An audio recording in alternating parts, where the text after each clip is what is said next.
across the UK, on DAB+, on YouTube, on your mobile, and on your side. This is Talk.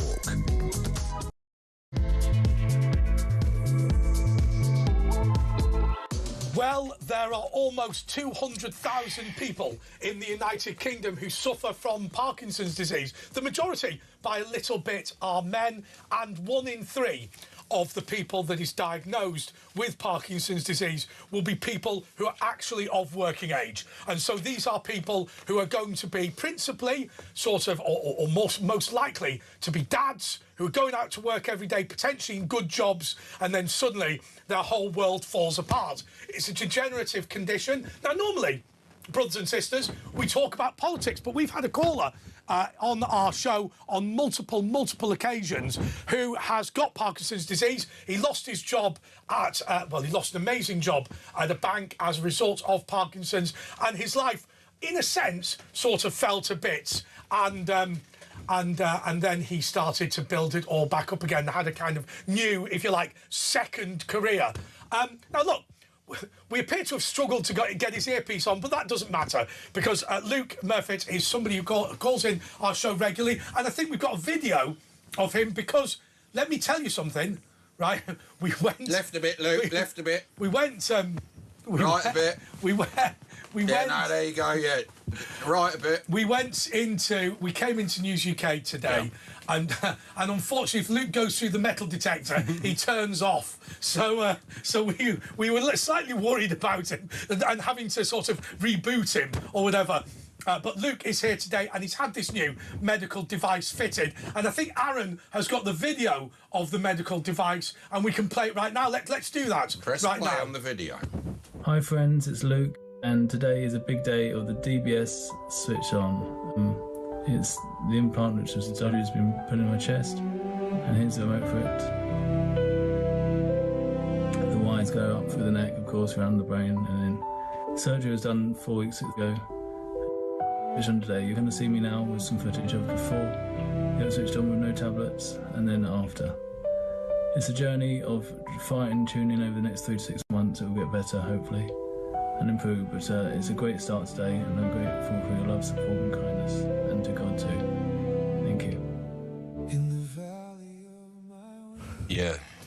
OK, so what we are seeing on the screens, for those of you listening on the radio, is Luke walking, and what it is, it's almost like he's sort of shuffling along. You know the way if you were trying to comically impersonate somebody shuffling, it would look like that, and he's got a walking stick. And it's very, very clear that this is a man with significant disability. As you see him walking, he's just fallen over there. Oh. And the reason he's fallen over is actually can't sit down on the settee without sort of dropping down onto it. And you can see that actually, even though Luke's not even 50 years old, he's sort of shuffling like perhaps you might, you remember when Margaret Thatcher towards the end of her life would shuffle along, or an elderly person would, and obviously we're about to see him with this new cyborg technology put in, and what it is, they've put something into his chest. And now there are literally 2 wires going through one of his veins or arteries into his brain, and he can literally control it by Bluetooth. Not only that, he's got a wireless charger for his chest. Obviously, it had to be fitted, and he was only able to... With a new USB-C charger, yeah. And Wi-Fi as well. Yeah, Wi-Fi, you can't communicate with it, can you? It needs to connect to the Wi-Fi and to updates. It stimulates your brain, sends electrical signals, and this blocks the repetitive Parkinson's signals. It sort of blocks it. It solves some of the movement. Yeah. It's quite incredible. So it's basically replacing what tablets used to do. And just to explain, because of your slight shuffling or whatever, you have had to, in order to come on the show, because the box is not fully operational yet, you've had to take dopamine tablets, which will mean that you will move in a slightly unusual way during the interview. Yeah. Now we've all been to the nightclubs of South London, so we've seen some strange. I walk in how other people walk out. Yeah. So if you can hear some shuffling as a result, or some rustling as a result of that. So we're now looking into you on screen. What are we looking at at here? So what you can see here is I had the device fitted. It's 4 weeks past, which is 1 week ago. I had the surgery for 1 week ago, and they tested me. They told me to go into the hospital on no medication. So I hadn't had any medication that day or the day before almost. And you're moving a lot quicker, aren't you? No, well, no, that's off. That's That's off, because you're moving a lot better there than you were in that sitting room situation. Sure, well, I mean, so... I suppose different times you're better Different than times of the day, but there's a device that you'll see that was implanted into... That's been implanted into your... And here is the odd thing, Luke, that you were explaining to me before. Now it's device turned on, so... And now you're pumping your hands and opening your fingers. Could you not do that before? No, well, I could move that much. And right, but with that now you can click. Yeah. So if you and now you see me now walking. So if you go to a party and the Birdie song comes on, you will now be able to jazz hands. You'll be able to participate. Yeah. Now look, Luke. Here is the weird thing about this. So we're going to talk about your background, but first of all, I know this is going to sound stupid, but honestly, I want to ask you what Parkinson's disease is, because I'm afraid I thought your hands shook a bit, and that was it. And clearly I'm wrong, aren't I? Well, it's vastly misunderstood, Parkinson's, because it's known as a movement disorder, because basically people know it by what you can see, which is slow movement, tremor, and unusual movement as well, which is a result of the tablets. Yeah. But actually, it's more like an iceberg, because the tip of the iceberg is what people can see, which is those, and then there's probably about another 40 diseases or symptoms which are in the background. And what is wrong with you? There is something in your brain that's gone wrong. Yeah, so it's basically the lack of dopamine. The brain not making so much dopamine, so it's not connecting it's not triggering the motor electrical neurons. The electrical signals between. So basically, your brain is not telling your arms what to do. And everything else, yeah. Yeah, sure. But is it just so you were saying there's other symptoms? Because it's basically what I understood. It's the motor neurons. It's just the movement neurons. So you can still feel stuff and think your brain's not affected. But what other effects does it have then, apart from movement? Drop foot, skin disorder. You can sleep problems, anxiety, drooling, quietness of speech, choking on when you're eating. And so obviously, what I always say to people about what we are doing now is TV is not real. We are not really sat in people's lounge. This is an unusual environment. It's different for you. So obviously, anybody sat in your position is going to be under stress. Is the stress amplified by stress? Obviously, and that can be different emotions. That can be a case of happy and extreme. So you lose your buffers. You no longer have a buffer, and so it can. If you're happy, it causes unusual movement and tremor and so on, and also if you're under anxiety, and that can be for a number of things. It can be life pressures or at the time. Yeah, well, absolutely. I mean, I think what people don't see at home is what you're actually sat in front of. Ash, can you fix his mic? His mic's fallen. He's not going to be able to do it himself. Or can we get someone from the gallery? I can't really. So he's done it himself. You probably couldn't have done that before the machine, could you? Thanks to the DBS. Yeah, that's amazing. So it's actually helped. He was able to clip that onto his, if you're listening on the radio, get his mic and clip it back on. In fact, you've actually clipped it in a better place, because before we could hear it rustling as you move. Yeah, do you want a job? Yeah. So the reality is, where you're sat at the moment is quite an unusual environment, because there's bright lights on you and everything like that, and people don't necessarily appreciate that. So that immediate stress does affect you. Yes, it can, and it's trying to have things in place which sort of keep yourself calm. And it's one of the problems. So I've got a friend of mine who he suffers from a particular problem. I don't know what it's called, but he declines as the month goes on, and then has to go into hospital. And so people must see you at some point where you seem pretty normal, and at other points where you seem really quite badly disabled, and then go, oh my God, I saw him 2 days ago and he declined. But that happens on a daily basis for you, doesn't it? Daily basis, multiple times through the day. When I wake up, it's normally pain that wakes me up, and I can't move, and it feels like I've been in a car crash. Right. And then it takes 15 minutes roughly to get from my bed to my bedroom door. Right. I have to teach myself to walk again. Do you move in your sleep, or do you keep... No, I'm still... That's amazing, isn't it? And what are your views? You must have had your own thoughts of what causes it. Do you think it's genetic and then there's an environmental trigger, or do you think, everyone has their own thoughts. You must have thought deeply into it. What do you think is the cause? Do you think it just happens? Is it in your family at all? It's not hereditary. I've been checked for that. I think what's it's been said that it's environmentally, so things around us, whether that's some vaccines might cause. Trigger. The long and short of it is, just as I go to a museum and go, oh my God, I can't believe people put lead in their teeth. And of course they didn't know in the Victorian era that there are presumably toxins and poisons that we are ingesting that we simply do not realise are dangerous. And it doesn't affect everyone, but obviously some people it does. I mean, I used to live on the edge of some fields where they used to do spray pesticides, and it used to go black at certain times of the year, and they used to play in those fields as a boy, and so.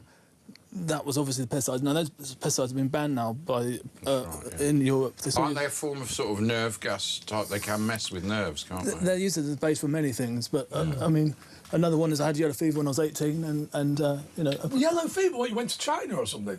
Kenya. Yeah, to work with street children when I was 18, to help street boys.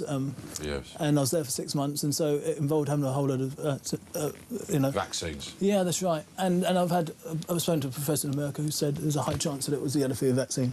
But, you know, I don't know. But the thing is, I can't go... Have other people got it who've had the yellow fever vaccine?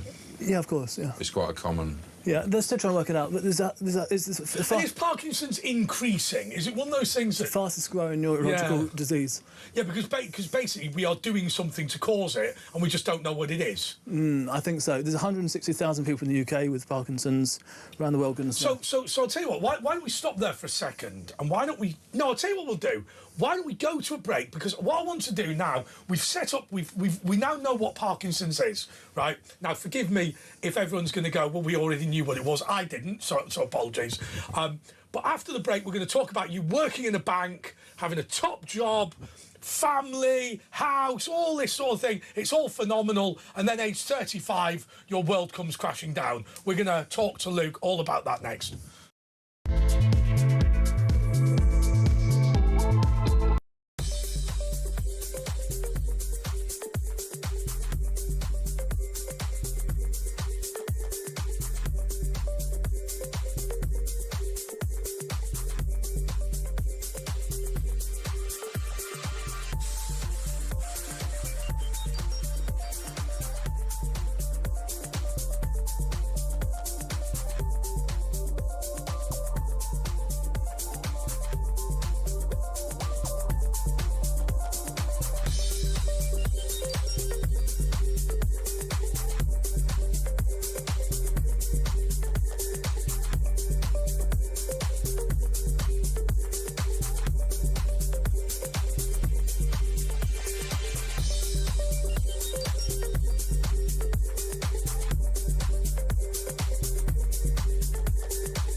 Across the UK, on DAB+, on YouTube, on your mobile, and on your side.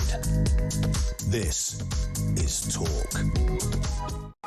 So we're here with Luke Murfitt. This is the Late Show with Andre Walker and Ashley Gould. And our co-host this evening is Luke Murfitt, who is a former banker. Well, you weren't a banker, you worked at a bank and turned... I was in sales, and then I turned entrepreneur. Yeah. So I think now we've talked about Parkinson's, it's about talking about you. Now, you warned us with some significant gusto that you didn't want to come on this show tonight and be a deserving cause, right? So, but we do have to know what happened to you. So, you start with a twitch in your little finger when you're about, what, 33 years old? That's right, yeah.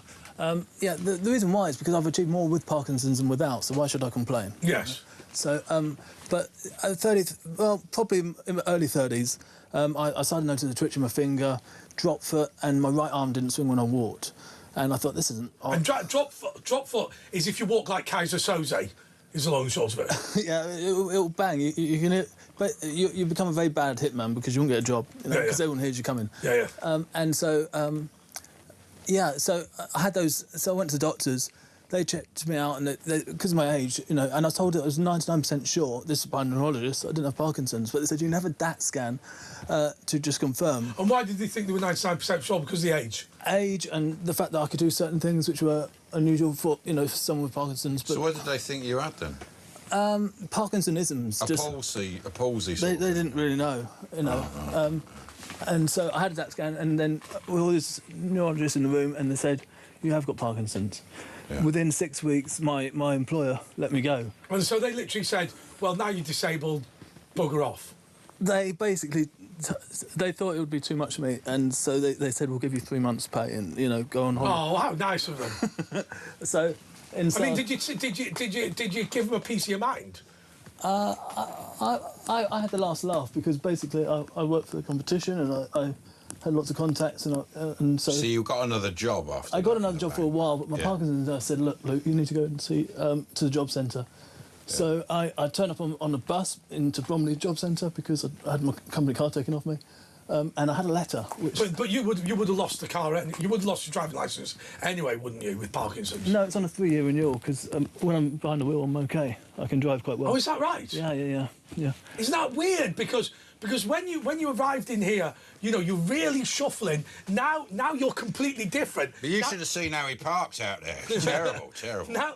Now you're more fidgety. Yeah. And that's you're making him nervous. But you were right. You're right what you said earlier, because in the green room studio complex here downstairs, there is a staircase. Now, obviously, the rest of the building's with 17 floors, right? We use the lift, but you were fine on the stairs. Yeah. Almost like a completely different person. So the thing with Parkinson's is very odd because it's psychological as well. I get stuck in between doorways. I can't go through a doorway for some reason sometimes. You just freeze. And other times, if you change surfaces from wood to carpet, again, you can't walk.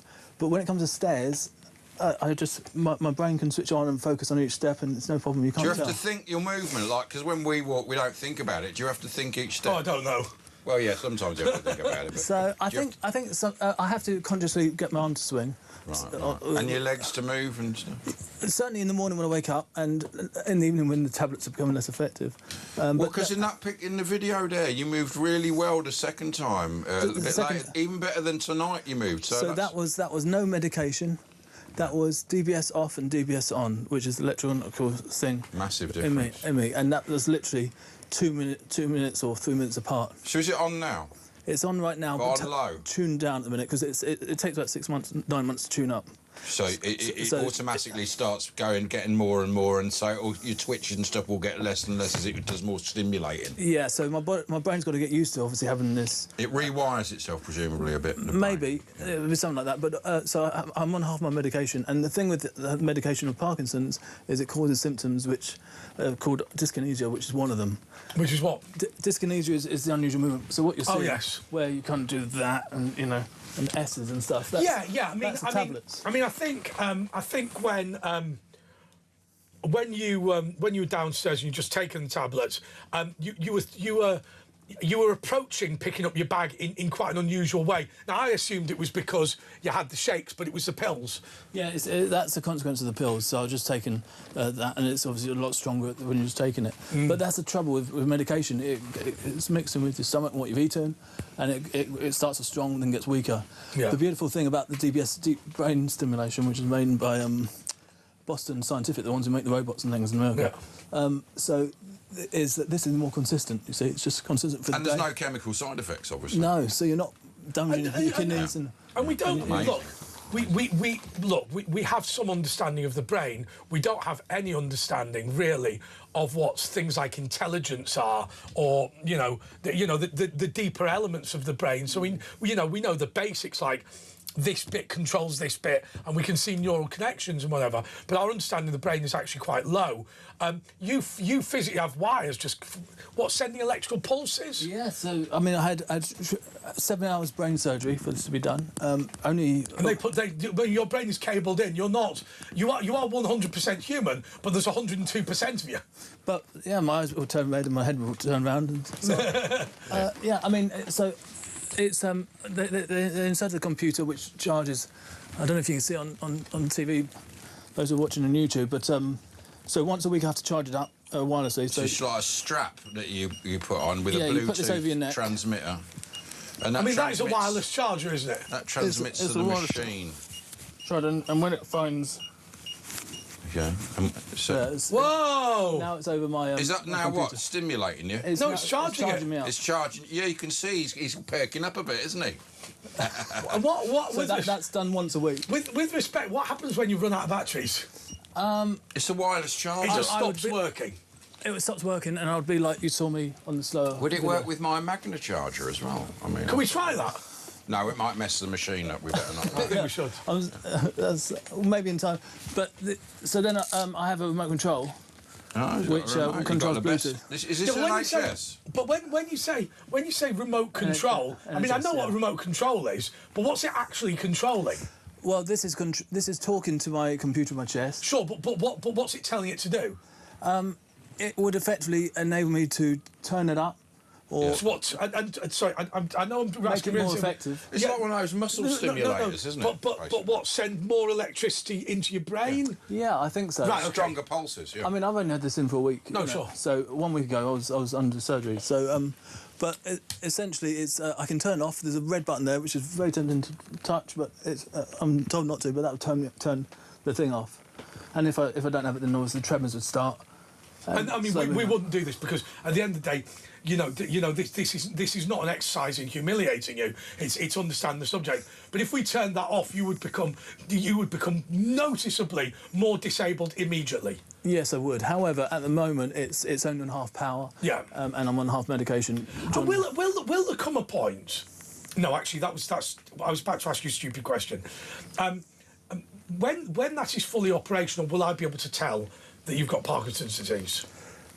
Yes, DBS is not a cure. It's a solution to try and mimic the medication to help with movement, basically. Now, the reason why my other question was And there's stupid... advantages to moving. Yeah, the reason my other question was stupid was because it's partly actually about medical advancements. Will there come a time when people will not be able to realise you've got Parkinson's? Because it strikes me that if we've gone from medication, which is a very, very... it's a very blunt instrument, as anybody who's had chemotherapy would know. Once you go from that to highly directed, mechanical interventions, the direction of travel is towards something that will solve the problem completely. Yeah. I mean, I think more than can you recognise something with that person, it's more what can they achieve with that issue. Right. And so I don't look at what issues I've got, I look at what I can achieve and what I have achieved. And so you decided when you went to the job centre to do what? So I went to the job centre with a letter in my back pocket which said I can have all the benefits going, a lot, house, you name it. And I took a decision that I didn't want benefits. I wanted to start a company. So I turned up on a Monday morning, and how to stand out in a job centre on a Monday morning is wear a suit. It stands out from all the tracksuits. And when I got to the front of the queue, they didn't let me in. They said I need to go on to the main entrance for the consultants and things. So I did, and I went straight in there up to the third floor, and I said I don't want to take benefits, I want to start a company. And I want to employ the people downstairs who are queuing up. And I looked out the Canary Wharf and I said, I want to clean those towers.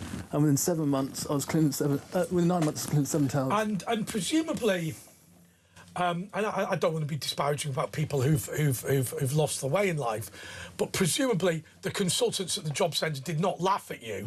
They because you'd previously worked at a bank, you'd lost a job due to disability, and you'd turned up in a suit. Presumably they were quite motivated.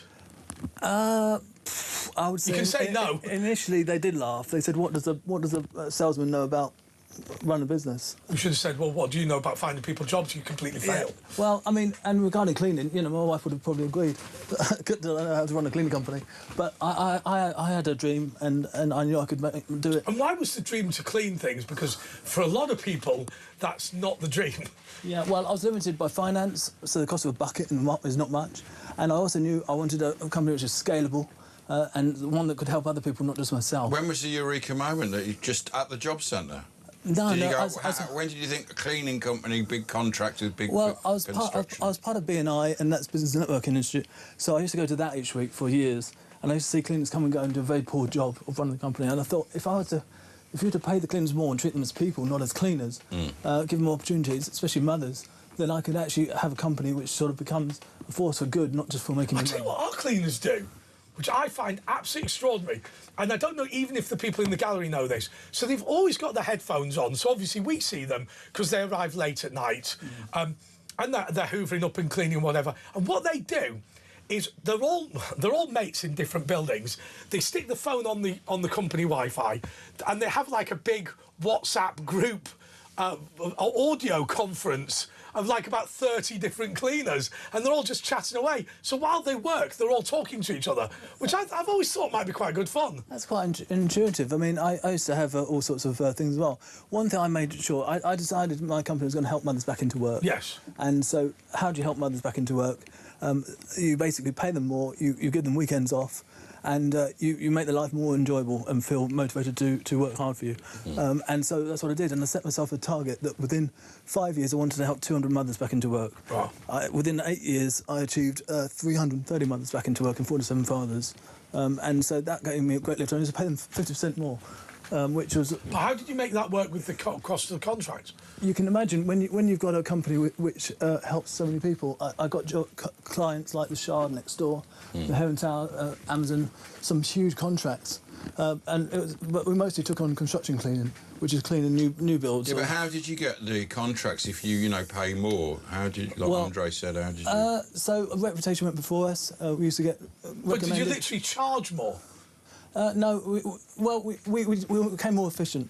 I mean, in business, it's about value, and if you can show value, then. So are you? And look, I don't want to put words into your mouth, but it sounds like you're hinting at something, which is this: by paying people 50% more, I actually got 60% better, and therefore was able to pay the bill. Yeah, I looked at the cleaning industry, and I saw that the biggest problem with cleaning companies when they start is not winning the business; it's having enough cleaners to clean the client's addresses. And so I started off with 6 mothers. I said, I've got a cleaning company, would you like to work for me? And they said yes. So within 2 weeks I managed to get a contract in a hotel, cleaning how many, a couple of 100 hours a week cleaning. And like I say, within 9 months we're cleaning the Canary Wharf buildings. And do you think they were better because you were paying? Do you think they were a bit more conscientious? Because with cleaners, you always go after, were they good? And I suppose they were good because they thought we're on a winner here. Let's all work and work for this company. Construction industry, you charge per job per unit, and so the quicker you can do it, the better it is. So if you've got cleaners that believe in you and are cleaning to help the company do well, not just to help them earn minimum wage and all that stuff. Yeah. That's not good. So I really invested in the cleaners and helped them believe. And it was more than we were called Integrity Cleaning, and it was more than just cleaning. We really did do it with integrity, and we had a purpose. I'm a big believer in people and helping people. When you decided to sell the business, though, is that because you were getting worse, or is it what? Well, I won a number of awards, so that meant I do keynote speaking and speaking at some events and things. And someone approached me, someone very wealthy, and said, I'd love to buy the brand and so on. And so that's just in the process now. Will you continue working? Was it Duncan Banner time? I'll let you. No. I'll let you get a business. Yeah, so it was just an opportunity to now move on, and so now I'm going to focus more on setting foundation up. That's in time. Are you still working as a consultant for the company you set up, or are you totally away from it? It's backed up at the minute. Once it's back in process, then I'll happily advise. But I'm now focused on building a community for people with Parkinson's to be able to sort out an app or website or something which is going to help solve lots of and issues. how many of these dads like you never work again who get Parkinson's? Well, typically you're not my age when you get Parkinson's, but if you do... Michael J. Fox, he was a similar age, he was a young... Yeah, he had it going with him. He had some films behind him, so he then became an actor with Parkinson's, and that helps. Just be himself. But typically, you don't work and you can't, you're let off the hook. But I chose that business was a great medicine. Well, how come? Because it spurred you on to change your life, and I think Michael J. Fox was spurred on. He had a new function. How often does that happen? Because obviously some people will go, well, that's I'll give up in life, and some people will go, no, it's my spirit. And then other people, they'll be suicidal. I was talking to you earlier for 6 months, and then they'll have an epiphany, and they'll think this is actually the greatest thing that's happened to me, and I'm going to try. How often it is? It's mindset. I spent many years building pillars in my life of having a strong faith and having good people around me, so that when something like this occurred, I wasn't actually shaken. It was just the fact that I could do perhaps 30% of what an average person does, but I do it 30% to 100% of my ability every day. So you've had this, what, 20 years now or something? I'm 46 now, so yeah. So that is No, young. it's only 10. So you were 26? 46 and 33 when I was diagnosed. 33, right. Okay, I mean, so I would have had it longer, but I just didn't know about it. Wasn't Oh, diagnosed. sure, I see what you mean. OK, well, look, it's clear that faith has become an important thing for you, or rather, always has been. And you know what? We'd love to explore that, because it's not because of whatever religious denomination you are. I think it's more about having a family and having a community around you. Well, I think we can talk about that. I'll tell you what. We're going to keep you in the studio, right? Why don't we? We'll continue with the show. We'll keep you in the studio because we can take some calls later with you as well. Would you like to stay? No, don't ask him, just tell him you're staying we let you go. So for legal reasons, we're going to ask you, do you wish to stay? Doesn't matter whether he wishes. Yes, I would love to stay. Staying in. Anyway, look, we're going to take a little break in. After the break, we've got Richard Donaldson, the founder of the great British National Strike. We spoke to him a couple of weeks ago, but he's coming back on to talk about various things. Burnham, 20% rate cut for postal. What about everyone else? And £2 bus fares. It's only £1.75 anyway here. It's Andre and Ash, and we'll be back after this.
Across the UK, on DAB+, on YouTube, on your mobile, and on your side.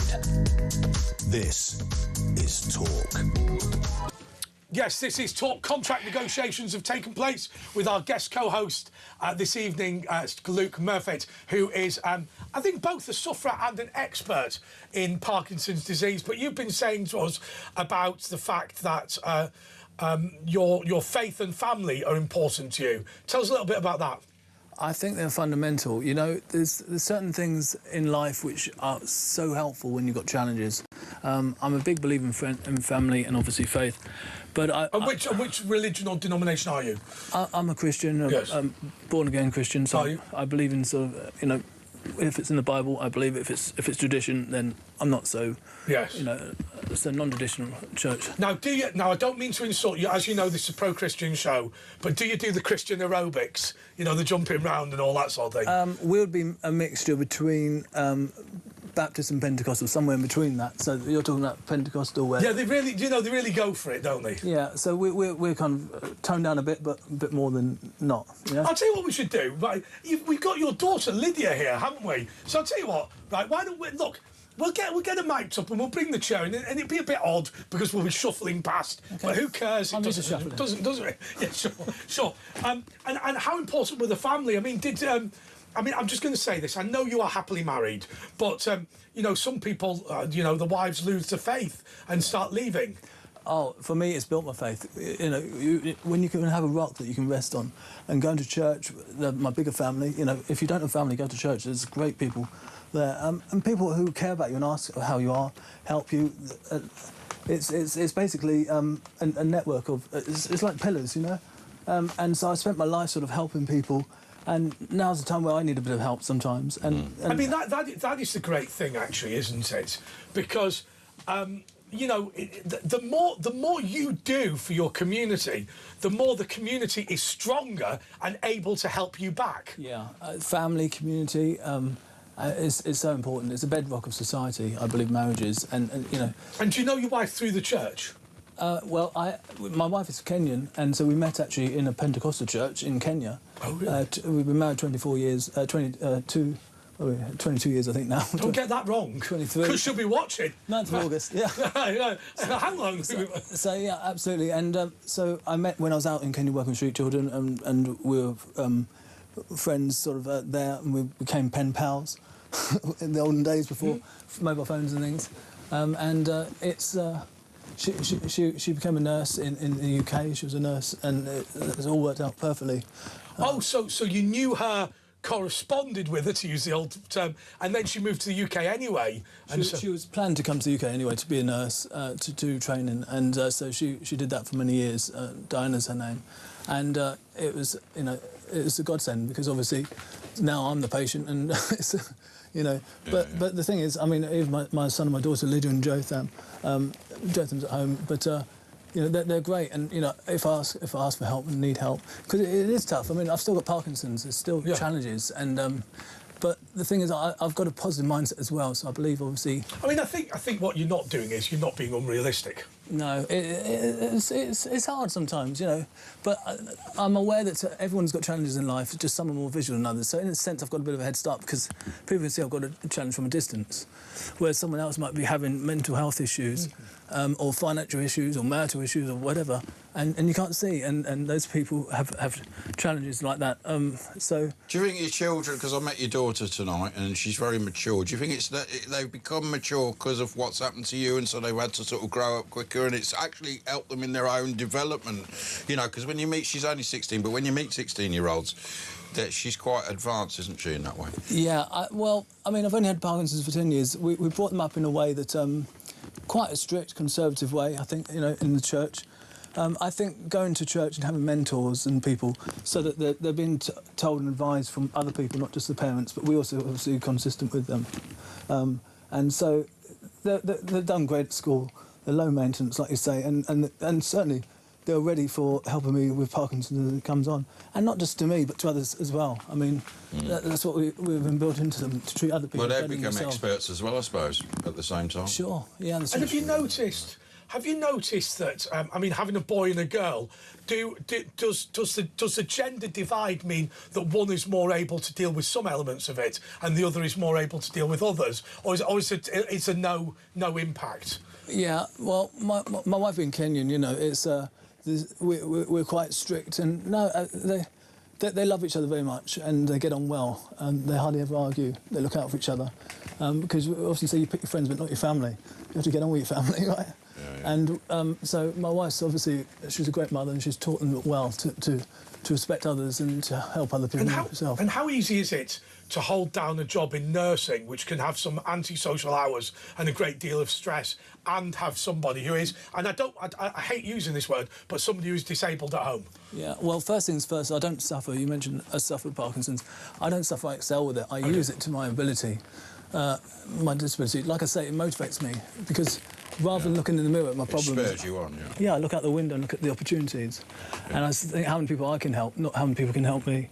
So I think, for me, it's taught me to look at other people and be hospitable. And so we open a home, we have done for the last 10 years, roughly. Every Friday night, people come to our home and we talk and see what's important to people, and you know, talk about real life things rather than living life as a facade and not, you know. No. So you wouldn't have set up a business, you'd still have that boring job at the bank if you didn't have Parkinson's now. And... Yeah, who knows? I mean, I'm grateful for the decisions I made, and to be honest, the best years are to come. So I'm really grateful for the DBS through the NHS as well. It's not What's private. the DBS? Deep Brain Stimulation. It looks basically, the remote looks like a sort of one of those 90s Ericsson, Sony Ericsson phones, doesn't it? Or Nokia, yeah. If you're listening on the radio. It probably is, Nokia, actually. Nokia, yeah. And It's a bit like those stimulators that, you know, Ronaldo for your stomach. People, do you remember those electrical to get a six-pack on their stomach? A Robo. Yeah. Is that what you use, Ash? Yeah, that's how I got my... I've got a 12-pack down there. Basically, yeah, it does that in your brain. Obviously, it's much more sophisticated. It controls... It has settings. Electronic pulses. Yeah, I mean, importantly, they give me this, but that's actually from... So I can now turn him off. Or I can... What else can I do? You could choose one of the favourites. There's five different settings.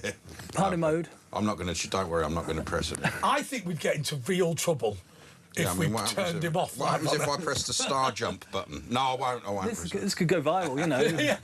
yeah, that would be the worst thing. You've had this, what, 6 weeks, 6 weeks? No, 1 week. I was in the hospital having surgery 1 week ago. So I'm new to this. And they build it up. The machine, has it got a program so it builds up more and more as you go along? And Sorry, I gave you wrong dates. I was having surgery 4 weeks ago, but it turned it on 1 week ago. Right, so you wait for it to all settle into the brain tissues. Essentially, that too. And that, yeah. It's a pacemaker for the brain, you know, so they had to put that in the wires. And that's wireless charging, the thing you put on earlier. And Bluetooth, that's things currently talking to it now.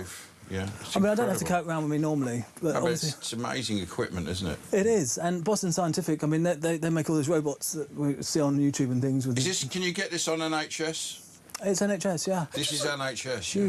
This is where our money should be going on things like this. Yeah. Just a matter of interest. Right, I'll have to keep that for later. just a matter of interest. And this is not me blowing the trumpet of the show, but obviously you've sought to engage in political debate by calling this show. Has that, so you've got your Friday night effectively discussion group, you phone in this show, is talking about issues, political issues, religious issues, is that helpful for your perhaps more your mental health than physical health? Yeah, that's a great question, because I used to, now it's become more part of me, but I used to use it as an opportunity. You see, with Parkinson's, one of the things is anxiety, depression, and you withdraw because you feel under control. You close yourself in. People listening now who've withdrawn and then don't mix with people, yet that's the worst thing you can do. The best thing is to go out there and push yourself to the limit. Well, not to the limit, but be around people. And phoning up on the spur of the moment, speaking to you guys as you get callers from midnight here. People... It takes a lot of guts. You've got anxiety, your heart's racing. Yeah, of course. But I try and calm all that down and try and speak. Of course it's nerve-wracking. You've been doing it years. How long have you been calling us in? About 20-odd years? Because you used to call me and James, didn't you, years ago? Yeah, 10, 15. I mean, yeah. I was, that's right. But like I say, it's a question of trying to step outside the boundaries. And, you said yourself, speaking to me, you didn't realise that I had some of the challenges that I had. Oh, of course. And when I saw you walking through reception, look, you were in worse shape than what I was expecting. But I always think this: those people who've withdrawn, they're wrong, but I completely understand why they've done it.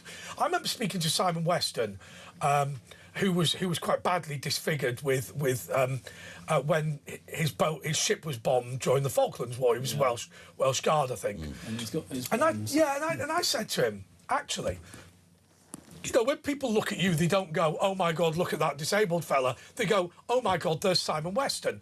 And he said, "I always thought it must be awful to have the facial disfigurement I've got and nobody knows who you are." And I think that's, in a sense, that's the same with you, because people will feel self-conscious about walking out with the shakes and walking in quite an unusual and shuffly way. And half of that is from the tablets, the dyskinesia, looking a bit odd and things, and that causes anxiety. Yeah. And that anxiety... Because you're a lot less wobbly than at the start of the show now. Yeah, so my tablets are not strong. You're relaxing into it, man. And I'm relaxing, feeling... Yeah, at the beginning of the show, you were like Tim Montgomery. I mean, that man dances on earth. Flowerpots, man. He's got nothing wrong with him, just... Who? Tim Montgomery. Yeah.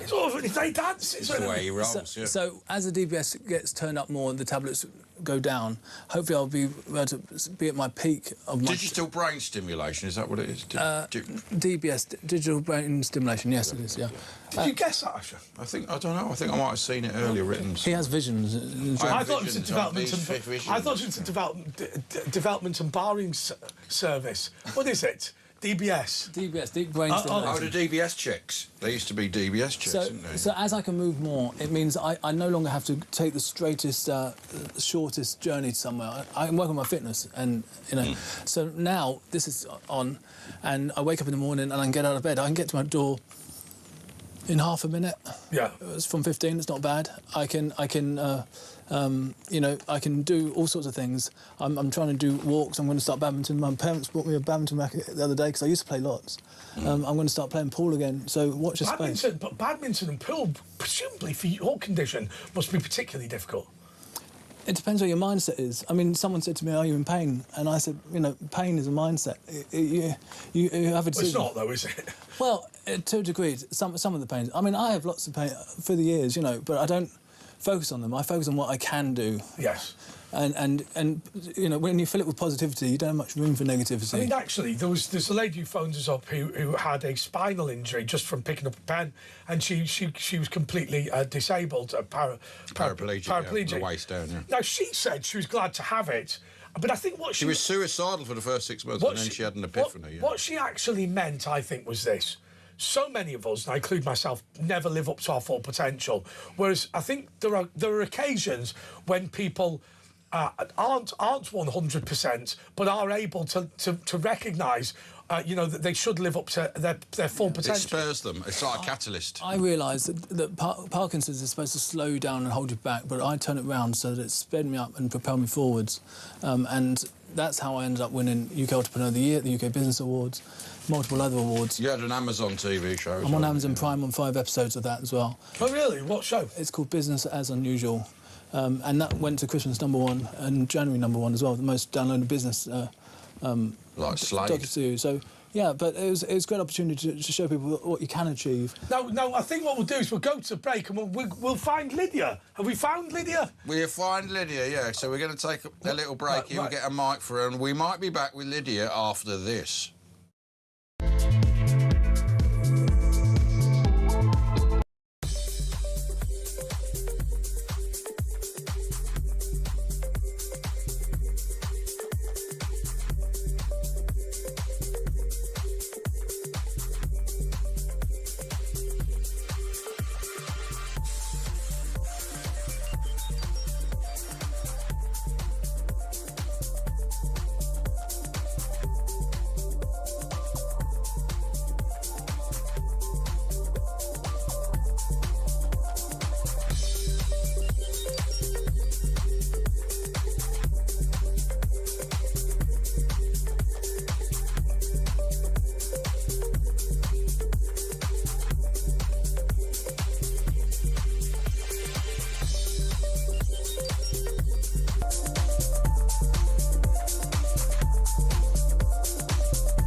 Across the UK, on DAB+, on YouTube, on your mobile, and on your side. This is Talk. Somebody told me a joke, and I don't know if it's appropriate to tell anyone, but I'm going to tell the joke anyway. It's this. The last time the King said Andy Burnham was when he discovered his brother's photograph collection just before the police arrived. That's a good one, that is. Andy Burnham. Hey. OK, so... Did you think of that? No, it was mine. So, OK, so introduce yourself. You're Luke's daughter. Yes, I'm Lydia and I'm a dancer. I perform and I teach dance as well. Well, you are a lovely 16-year-old girl who's just finished her GCSEs and are going into your A-levels. Now, look, obviously you've got a great dad here and everyone would be proud of him for multiple reasons. But how hard has it been for you seeing him in, trying to get through the disabilities he's got?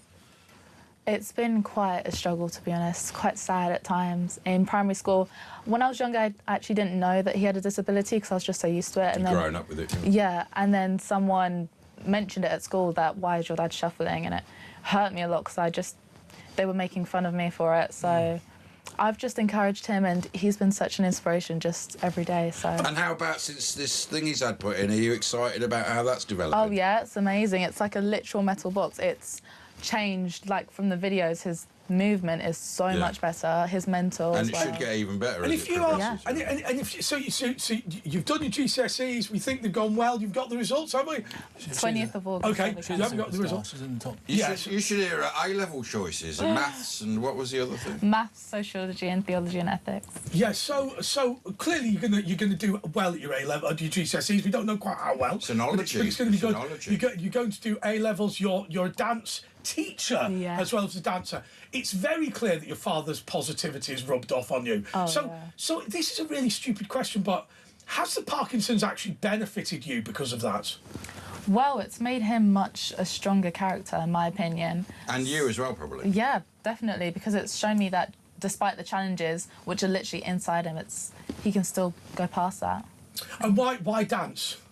Dancing is just amazing. I recommend it to everyone. I dance at SDA Academy in Petswood, and it's just a free movement of how you feel. And was that... I mean, look... We do a dance at the end of the show. There's always multiple reasons for doing anything. That, But if you've been upset, perhaps at school, where somebody's taken the mickey out of your dad, did the dancing help? Oh, yes. It's a place where you can just unwind. Get your adrenaline, like a punch bag. Literally, like that punch bag in the other room. I mean, were children cruel? Because the thing is, I think... Certainly I remember when I was at school, people would be more thoughtless than anything. I think people who could hurt children very badly actually didn't really think about it. It was a throwaway comment for them. And I think many bullies actually are quite surprised to learn that they're the school bully. Yeah, definitely. I don't think people realise that when you say a comment, it will impact the person tremendously, especially about their family members. And what advice would you have to anybody now who's, who maybe is a parent or has got parents who've been diagnosed with Parkinson's? Because remember, there are people watching and listening who will have gone, Tom, there's a guy who's in your position, but 10 years ahead. There will be people who will be gathering round now thinking, oh my God, I got the diagnosis of Parkinson's today, and I'm very worried about it. So what would your message be to them? My message of encouragement would be just to keep going, to never give up, because just as my dad has, he's looked past it.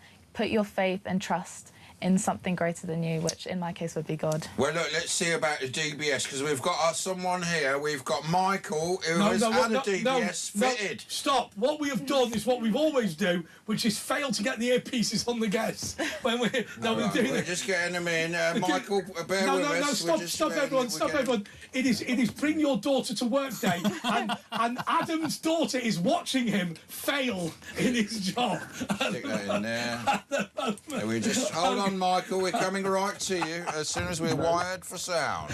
No problem, mate. Okay, now Michael is there. Michael, I'll tell you what you're going to do. Before you talk to him, tell me, how long have you been on this DBS machine? For me, it's been 10 years. So you've been... OK, well, you're through now. You're through to Luke. To have a chat. He's been on this machine 10 years. You've got the newer model. Hi, Michael. Hello there, Luke. How are you? Fine, thank you. I've been told I've got the Rolls-Royce Gold Edition. It's the latest. All right, don't diss his box. You've got the Nissan Micra, Michael. I need an upgrade, basically. Yeah. But it's a pleasure. It's a pleasure. So, what is your question or your? Well, I think you should ask the questions of what to expect and everything. Well, OK, then. My wife keeps telling me, don't rush. I've got the DBS, but don't try and do too many sports. Don't run before you can walk, basically, literally. Yeah. I mean, I had my DBS for a different reason, though. Why was that? In 2003, when I was like 42, I had 4 strokes. Excuse me. Yeah. 4 strokes.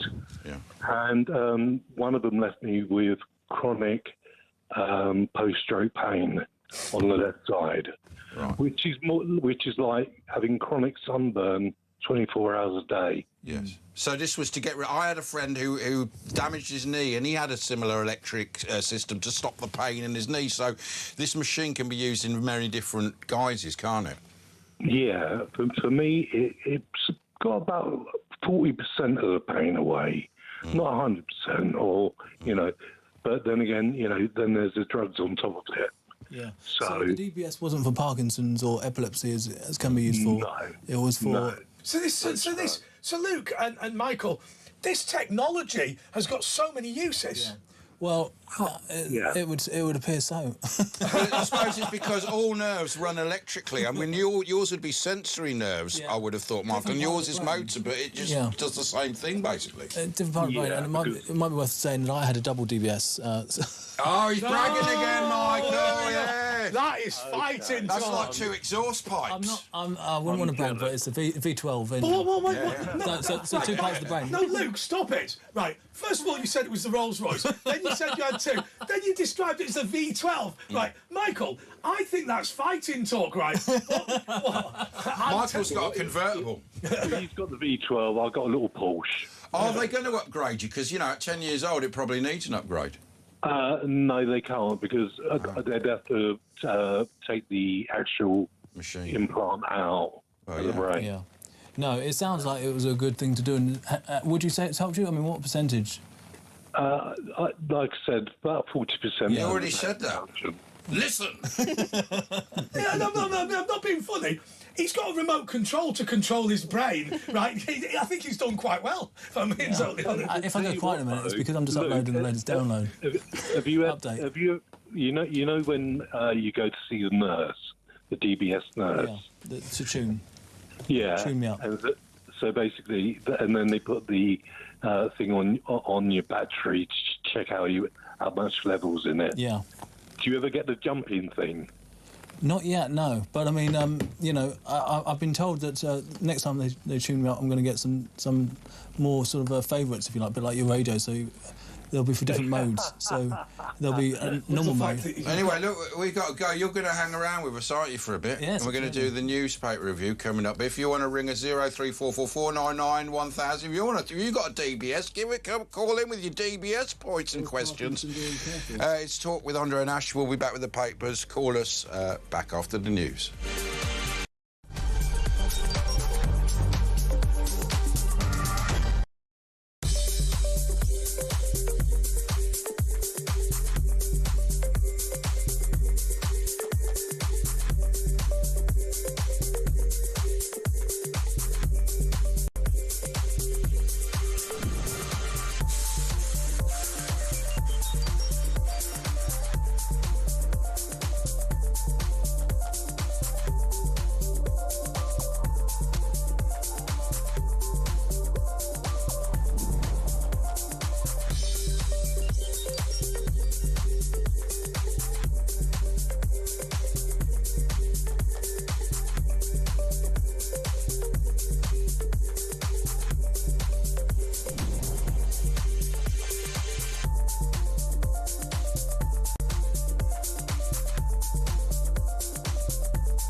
across the UK.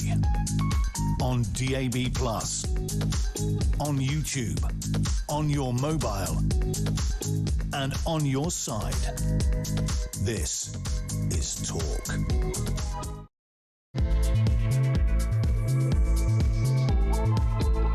This is the press preview with Andre Walker, Asher Gould, Pete Barnes and Luke Murfitt. And it's Luke Murfitt's very first paper review.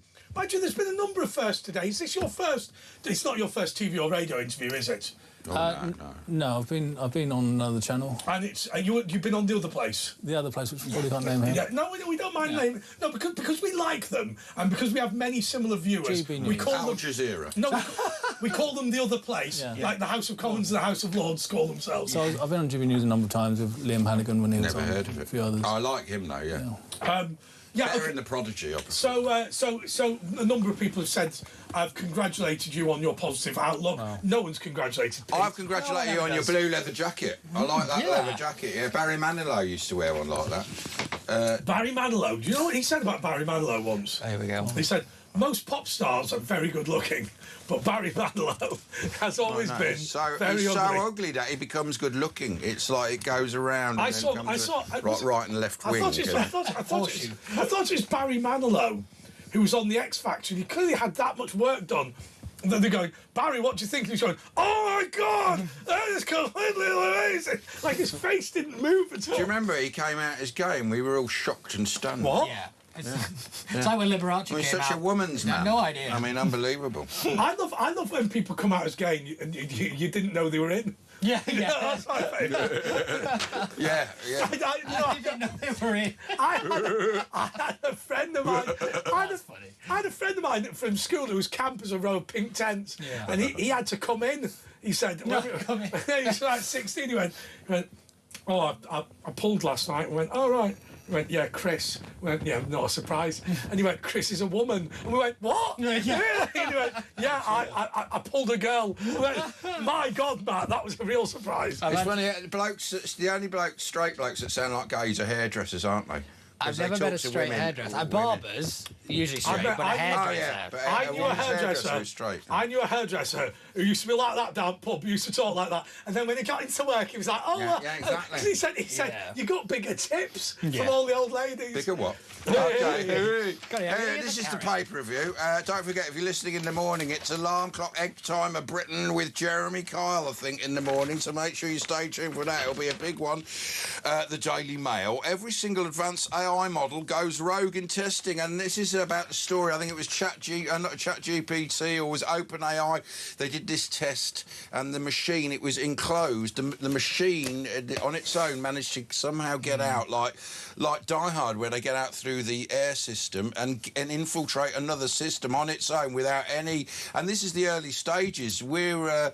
They're already much more intelligent than us, and America stopped it being given out to public use for this very reason. It's going to be easy to hack people. You're a bit in technology. Mine is linked up with AI, so I mean, you know, they could be secretly building an army of DBS people. Well, I mean, and then one day we'll suddenly rise up. I watched an example. I watched an example that slightly. Yeah. I watched an example that slightly worried me, and I can understand this. We have some very lovely viewers and listeners who are conspiracy theorists. And what a conspiracy theorist effectively does is that they start to assume that everything is linked, and there's a causal link for everything, and therefore they start explaining it. So you go, well, you know, the reason the king did this is it must be because of that, instead of saying people just do random stuff. So it didn't surprise me, given that AI is all to do with trend analytics, that I think Google put AI in charge of a cafe. And when there was things like late deliveries or mistakes, it became convinced there was a conspiracy to destroy the cafe. And it began working out how all of these pieces fit together. Yeah. Good. Well, I was going to say, talking of cafes, the advantage of having Parkinson's is I buy a coffee which is cheaper. By the time I get to my table, it's a cappuccino. Yay! Yeah, don't ask for a martini not shaken, I suppose. Yeah, that's I'm shaking but not stirred. Yeah, but I'm going to say, just on this particular incident of the ChatGPT thing, what's quite interesting is actually they're now on about having a kind of kill switch, a kind of universal kind of way of just turning off AI. But it will know about But that that's before. the point. Yeah. It's also the basis of the film Terminator, isn't it? When Skynet. Do you remember takes over. Metal Mickey in the 70s? That was a sort of one of the first. I was born in AI 1991. Well, you should learn about Metal Mickey. They should learn about that. But it's true, isn't it? I mean, I think I've always said that my big concern about AI, it's actually not AI itself. I think it's the people that love it. Remember, I don't mean to diss the banking fraternity, Luke, but you've elevated the maths class to being the most important people in the world, and they believe that mathematics can solve everything. I remember, very simply, my YouTube channel had $7,000 taken off it by Google on the grounds that I'd fraudulent traffic. I didn't have fraudulent traffic, but the people that ran Google were so obsessed with the view that their AI could not be wrong that even when I was writing to them stuff that was obviously correct, they just wouldn't accept it. And I think that is the problem with all of these models. People are obsessed with the view that it must be right on everything.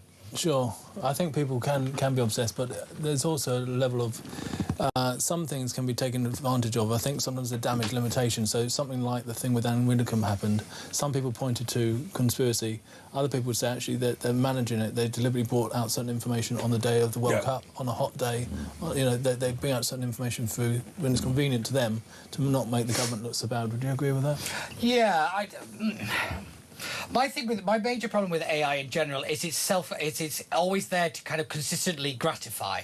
It always gives you the answer that it thinks that you want to get. Yes, I agree with that. That's the stuff we've got. The more advanced stuff, I think, is. So the one I think it's Fable 5, isn't it, from Anthropic, which the Americans held back, but it is now available with a kind of slimmed down version of it. But again, it's like you said. That's like you. Yes, a little bit, and then everybody else got on Ozempic, and it really annoyed me. You're now available as a slimmed down version. Thing is, Luke, AI is it's obviously very intelligent and can do massive calculations and work out things like a cure for Parkinson's through a left field way that humans wouldn't think of. And because it's got like millions of amazing scientific minds, there may be a cure come up in the next couple of years. Yeah, well, I mean, my DBS has got 25 years on the battery or whatever.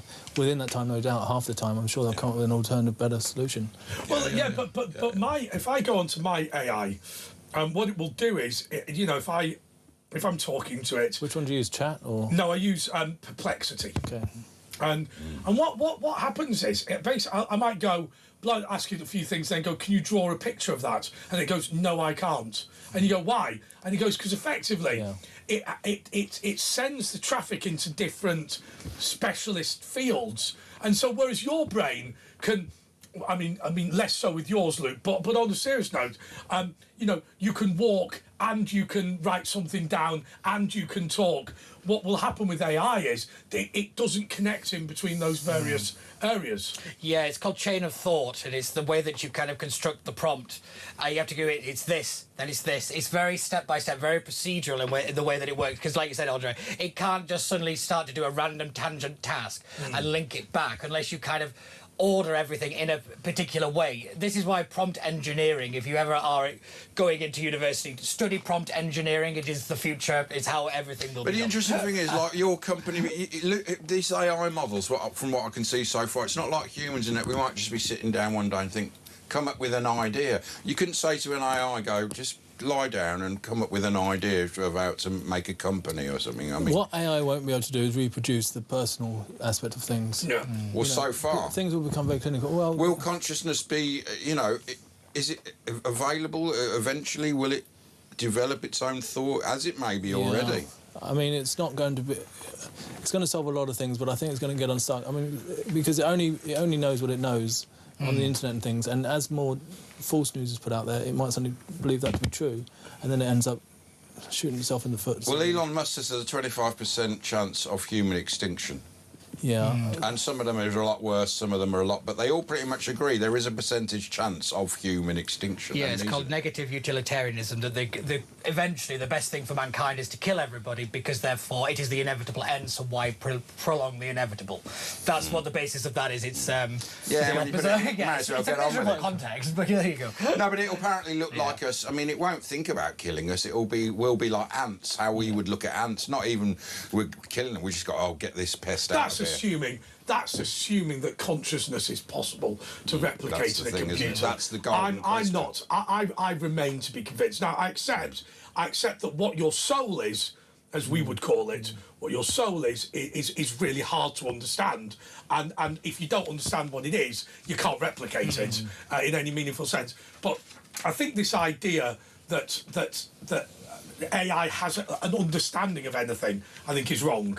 I think what it can do is it can present knowledge in an engaging way, but it doesn't know what it's talking about. That's very true. AI has boundaries, because sometimes I ask it to do things and it says I cannot do that because it's against the policy. You know, it's seen as that's because you racist. haven't got the special one, the Pentagon one. Yeah, it either assumes that you're being racist or you're joking they about. all trend It to doesn't the left. like. It won't, it won't really let you put those. They all trend to the left. Anytime you want to do anything to do with the migrant crisis or a culture war issue, they use Wikipedia as well, which is lefty captured. Actually, that's quite an interesting question. Why don't I ask a question in quite a neutral way and see if mine is sort of left wing or right wing? Okay, let's do that now. Can you explain why everyone is talking about Gaza? There we go. Well, let's give that a minute. While we're waiting for that, His Royal Highness TARDIS delivers King to the Games. He's gone in Doctor Who's lent him the TARDIS, or is it Nurse Who at the moment? And he's gone in the TARDIS to the Commonwealth Games. Who knew that was going on? Yeah, apparently it's in Scotland. Yeah, it's in Glasgow. The opening ceremony was like tonight or last night, depending on when you're listening. And it has completely bypassed everybody. That was launched to quite literally a singe of publicity. Yeah, I have even the Olympics is not like what it used to be. Well, to be honest, once we kind of hosted it, I think we lost interest in it. It's like we're not going to get it again for 100 years. Exactly. So the thing is, do you know who's in charge of the Commonwealth? It's Ed Miliband. Yeah. Oh God! so that's most of the Commonwealth. I agree with Frankie. I agree with Frankie Boyle when he said that we were paying for the London 2012 Olympics to restore our national pride, and he said for £9 billion you could have written "F off Germany" on the moon, which I think would be great. Remember that? So okay, so here is our thing. So just to remind you. I've asked Perplexity AI, can you explain why everyone is talking about Gaza? See what you think about this answer. People are talking about Gaza because it sits at the centre of a long-running Israel-Palestine conflict that has recently produced severe civilian suffering, intense media coverage and large protests around the world. Gaza draws unusually sustained attention because the images and stories coming out that are highly emotional, immediate and widely shared, especially when children and other civilians are affected. It goes on like that. It doesn't sound that biased. Well, it's mentioning. It's not mentioning anything about. It is a bit biased, isn't it? If you ask it to do a meme, a cartoon of something between the two, it will say it can't do that. It's going to be biased. Ask them why the most of the media coverage is concentrated on it rather than any other in the world. Why is Gaza of so much interest to the media when there are other conflicts and genocides in the world? I shouldn't have said genocide, should I? Because that is biased language in of itself. But well, while we're waiting for its answer, what is your answer? My answer is there is a global Muslim community that elevates the topic beyond a genocide against Christians or indeed a genocide against other Muslims because of for religious reasons specifically that they want Jerusalem to sit at in the centre of an Islamic caliphate. But Israel, as it stands, is currently only on 12% of its allocated land, according to the Bible. 12%. Yeah. Well, that's the other thing they say. Well, of course, I support a Palestinian state. It's called Jordan. Yeah. There we go. Because, of course, what people forget is there's already been a two-state solution. There's Israel and Jordan. And of course, we would now be talking about a three-state solution. That is to say, to have Jordan and Israel and a Palestinian and a second Palestinian state. And let me tell you what would come after the three-state solution.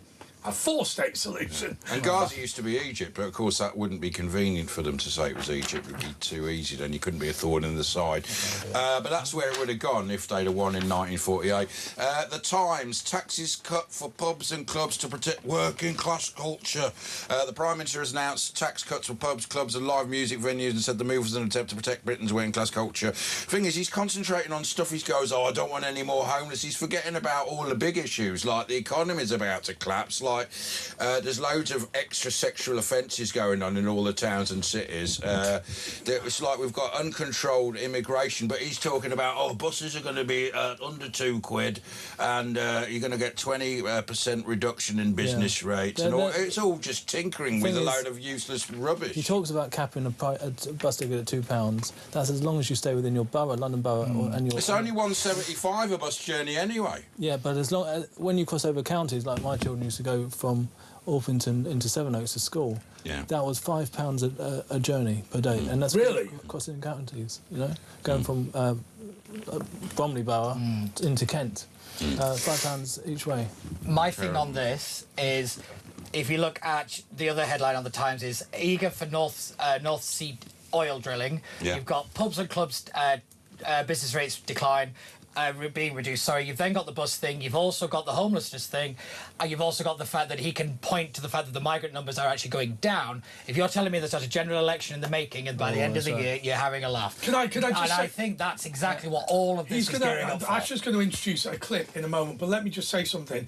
When I worked at the Royal Board of Windsor and Maidenhead, admittedly it's only a local council, but we tried to do something about homelessness, as every local council does, and we had something like 20 rough sleepers. But we had about 150 families that were homeless. And look, I am concerned about rough sleeping. I am. But it's principally a mental health issue.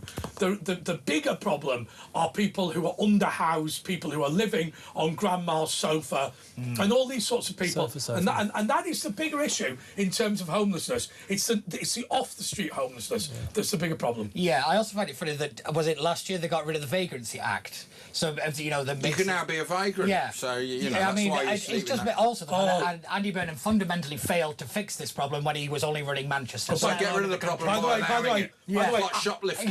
By the way, Asher has come up with a brilliant idea, which we're going to do next week. Right. People are going on about Pride weekend. Right. Pride is one of the 7 deadly sins. Next week we're going to have a gluttony weekend. Right? What should the gluttony flag be? The gluttony weekend. Gluttony week. We're all going to be proud. Pizza on it. Yeah. So we'll do gluttony. What others can we do? What are the 7 deadly sins? Jealous? I don't know. Anyway, we'll think about it. But before we do, let's have a look. Let's have a look at our new Prime Minister that nobody wanted or voted for. It's Keir Starmer with personality. Let's have a look at him. Show the dog the rabbit. And then we'll go to a break. Next up, £2 fares. I get people laugh at me for going on about buses all the time. But you've gone about buses in Manchester. Yeah, I appreciate it. I go on about them a lot. I do that. But yeah, but you champion it. That's the thing is, though, they're crucial to people. £2 cap in place. It means people can save money every single day.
across the UK. On DAB+, on YouTube, on your mobile, and on your side. This is Talk. This is the best preview with Andre Walker, Asher Good, Pete Barnes and Luke Murphy. I think we've just got to explain, for reasons unknown, I decided to slap the table and wrecking the place. And we haven't even been drinking yet, have we? No. OK, so what's next? Just got started. Harry waits on security. This is the Times again. Harry waits on security as police busy with ex-PMs. And basically, the Duke of Sussex is being forced to wait for a decision about his security arrangements in Britain, while officials grapple with protecting an unprecedented 9 former prime ministers, because there's so many, it's like and there's so much security needed. They're running out of armed guards. They come like buses, don't they? Yeah, ironically. Yeah, so each former prime minister will have an armour-plated vehicle, at least. Yeah. They won't necessarily have a backup vehicle, but some of them will blow. We'll have a couple of bodyguards. A couple of bodyguards day and night. Police patrol car. And depends on where they live, I guess.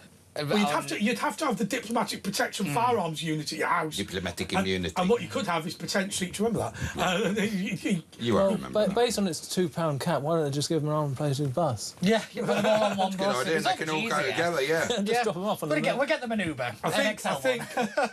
Look. I like Jonathan Isby very much, but you know, paying for a private secretary for Liz Truss for life because she was prime minister for 43 days. Yeah.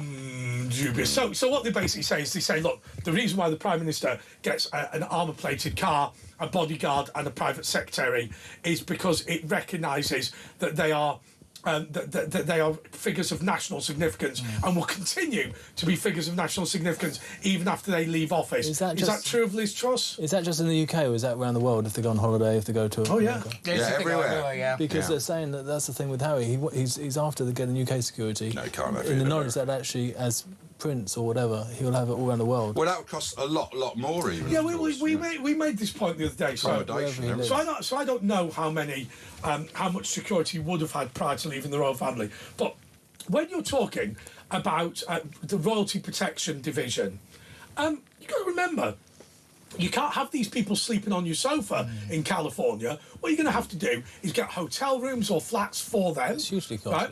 And so first of all, you've got to upgrade the house to the standards of Buckingham Palace and Windsor Castle, which will cost millions. Next, what you have to do is you have to have... So, I mean, if you had 2 bodyguards, I mean, that's 6 people. It's not, right? It's not 2 because you got... Because it's 8-hour shifts. Yeah. Right? Yeah. So that's 6 to start with. And that's assuming they have no weekends and no days off. It's millions, isn't it? Yeah. It's millions. You've also got the advanced teams that would have to go places. Yeah. Intelligence, This is also the big argument about why 100 million quid for protecting every member of Parliament was also a complete fantasy that was put out by Zia Yusuf because of this very problem. It might be fine in terms of, like, a month for one singular MP, but in terms of running that for 650, it's practically impossible. You can't and also, protect there's just someone. not enough staff. You can't protect, even with, I mean, they can shoot the President of America, Trump, Ronald Reagan, with all the security around them. They can always get you. But in America, at least you can hire armed guards, which you can't do here. In America, you can't go near governors and things. They don't let you near. Such people do. Yeah. But the reality is, political violence is cultural enrichment, isn't it? Oh, yes, we're very much enriched by it. You know, everybody coming here bringing those wonderful values of targeting politicians. Oh, yeah, but this has been a slow creep. This is not a new thing. This has been coming in. If you look at the last general election, there was a huge rise in attacks on canvassers, let alone politicians themselves, people just knocking on doors. Since Brexit, and, really. Yeah, it is really since Brexit. And it's because, in my opinion, the left realised that their stranglehold on the country was loosening.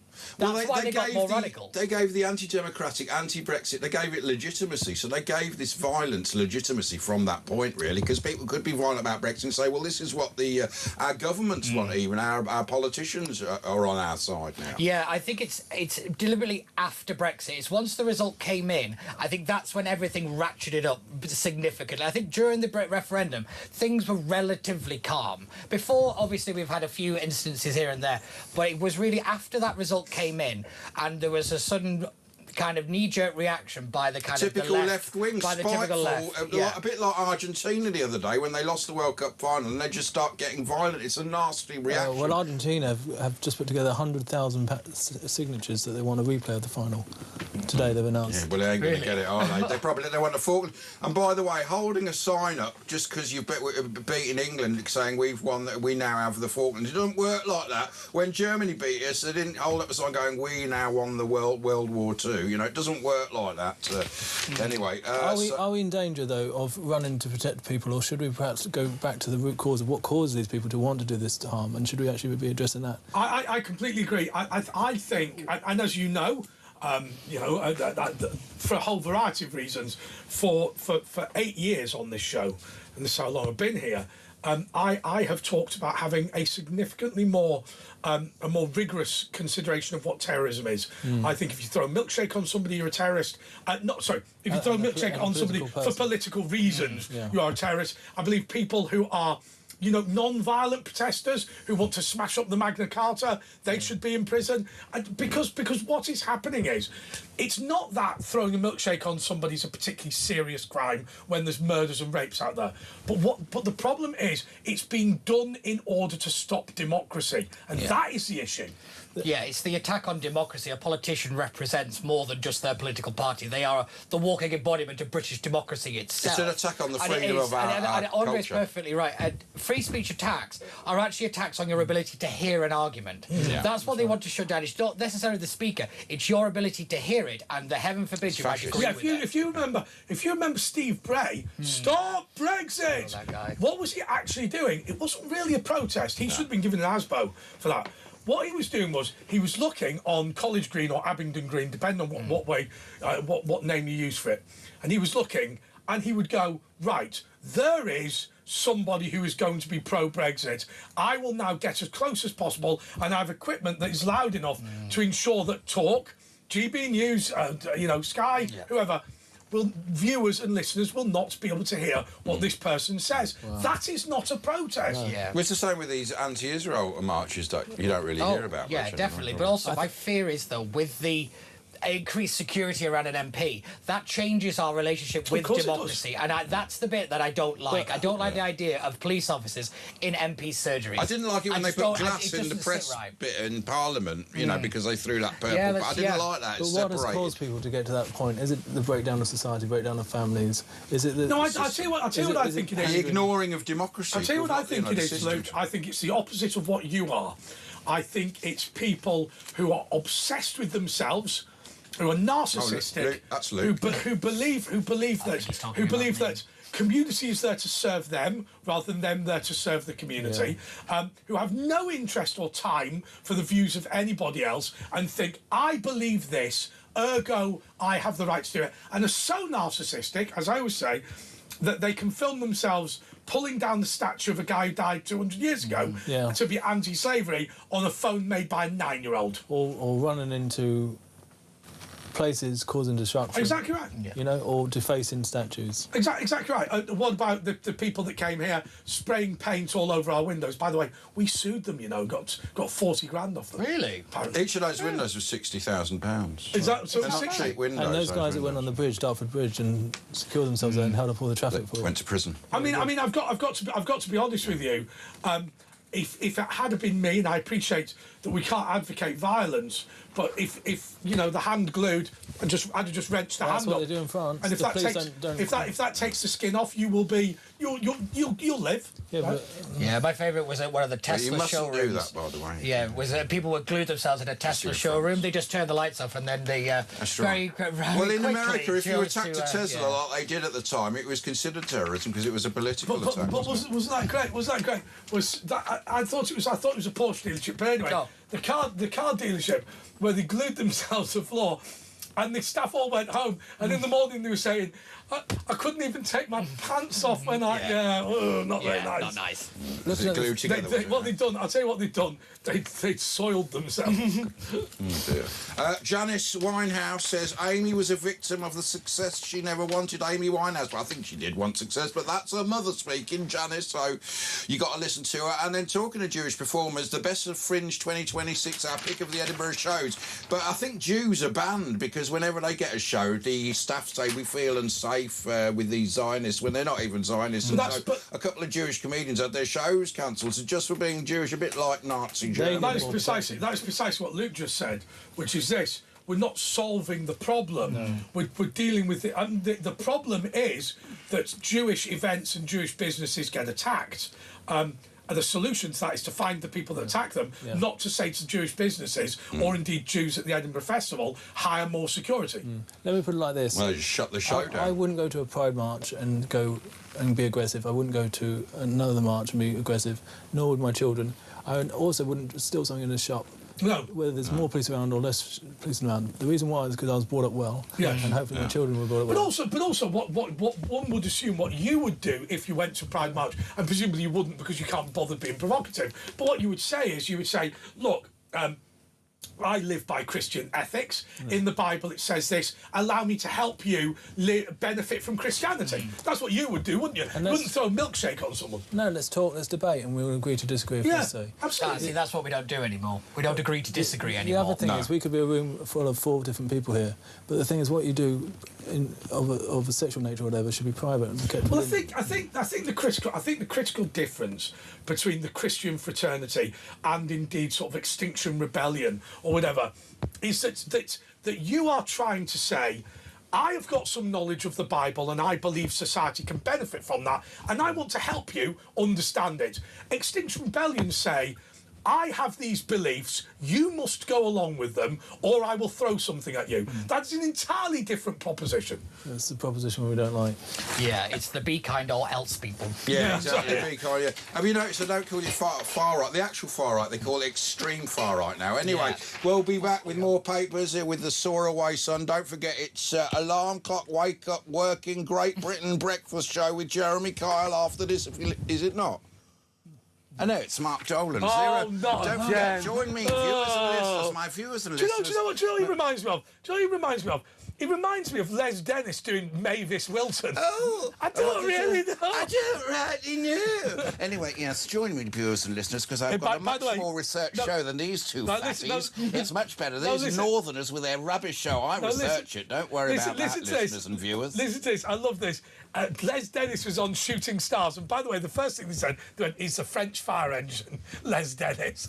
Right? But then the next thing they went, Les, do an impersonation. He went, I don't really know. And Vic said to Bob, I knew he'd do that and give him a tenner. Yeah, but he does it so well, doesn't it? I don't really know. Anyway, look, it's Andre and Ash. We're going through the papers. We're with Pete and Luke, and we'll be back right after this.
across the UK, on DAB+, on YouTube, on your mobile, and on your side.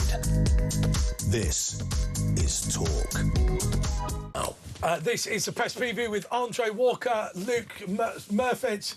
I'm almost calling you Smurfit then. Luke Murfitt. It's because he's wearing the blue. No relation of Rick Parfitt. And Pete why would he be related to... Well, it's a similar name, isn't it? So. It's got to fit then. The Soaraway Sun, prisoner early release halted. Andy Burnham, or Andy Burden, that's Andy what Pete Burnham. was saying, that's his name. We've got to think of a name like No, two no ticket. mandate Burnham. What? Andy, no mandate. I have to Andy No Man. I have to say to you, I think nobody in British media loathes the Thames Valley Police to the extent that I do. Yeah. I think that they are pandered to terrorists, and Luke Barber is a disgrace. However, I will say, the murder of PC Andrew Harper when he was dragged along by teenagers for a couple of miles in a car was a disgrace.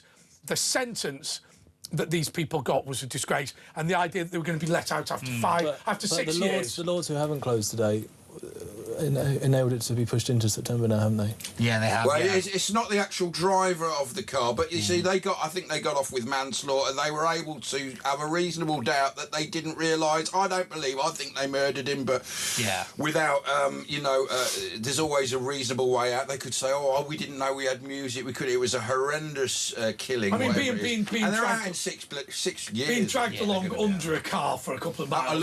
Along for about a mile and a half, and the body at the end. Would have been much worse. They thought it was a deer, a run over deer. It rather slaps in the face of what came after this. That was Harper's Law, where if you did kill a police officer, or it was murder. And this wasn't murder. They got away with it with. So just to explain, I mean, I hate these Harper's Law things because then you don't know what it actually is. But what it is a mandatory life sentence for killing any emergency service worker whilst they're on duty. Yeah, and then entirely sensible. Yeah. I'll tell you what I don't get, Pete.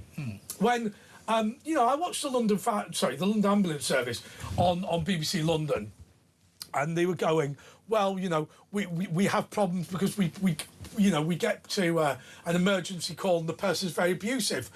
I would just leave them. Yeah. I'd just say, right, somebody comes in to the hospital, accident and emergency, shouting the odds, the N-word this and the P-word that and whatever. I'd just do from out the door. Yeah. I'd say, look, you know what?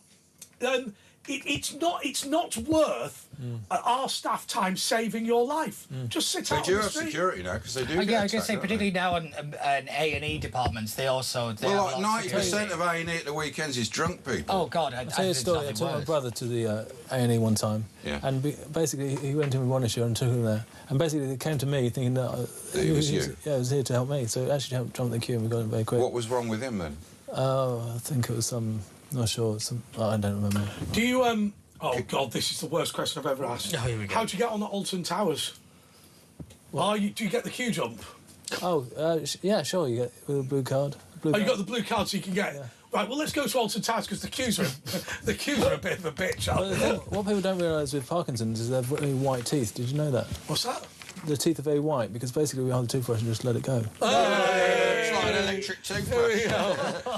That is terrible. Can I tell you? There are ruder jokes than that. Yeah. But moving swiftly on to don't forget this is going out of breakfast on the Mark Dolan show. Oh, can you do Mavis Wilson? I don't. Anyway, talking of other people, do you know this guy? Do you? I know of him. He's going into celebrity. That's right. So he's the bloke, the idents for the BBC. Yeah, used to have the wheelchair basketball, and black guy in the wheelchair. Right. I've always thought something about this guy. He's clearly quite a nice bloke, isn't he? Yeah, you know when you watch TV and you think, in reality, I bet having a beer with Philip Schofield would be unpleasant. Yeah. You know what I mean? Like, notwithstanding everything that's been said about him. He always ends up hosting things like The One Show and stuff like that, this guy. I'll tell you one thing. Not anymore. One thing I'm going to say, I think the reason that the more recent Alan Partridges have failed is because The One Show is so inane, you can't actually send it up. I watched a segment on The One Show where they went to the village that Walt Disney believed his family were from, but weren't.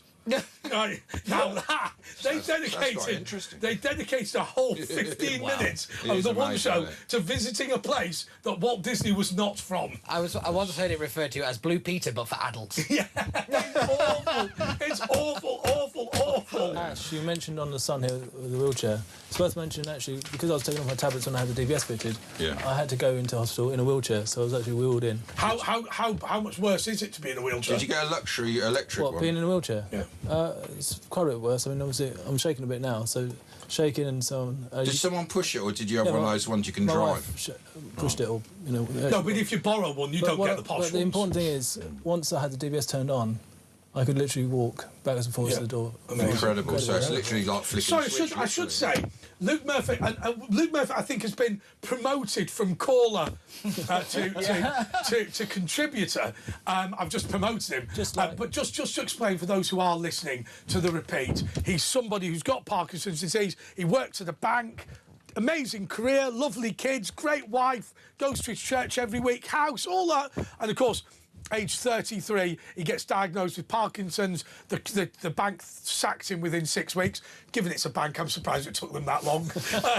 And then he set up a cleaning contract because you were debanked. Yeah. So and now he's got a new thing. He's got something fitted in his chest. He's got cables in his brain. Digital brain stimulation is what's going on. He's a bit like RoboCop in that there's parts of him that's flat. It's only been turned on a week, so it's coming in and it's really helping him out with the Parkinson's and no chemicals, obviously, so you don't get the side Sometimes, effects. though, when I go into a BP station or a petrol station, I end up dragging my leg looking like Terminator, sort of like this sort of scene. No, that's Kaiser Soze. And is the guy hiding behind the counter, terrified, thinking what are you going to do to him? Go in and they say, take what you want, please.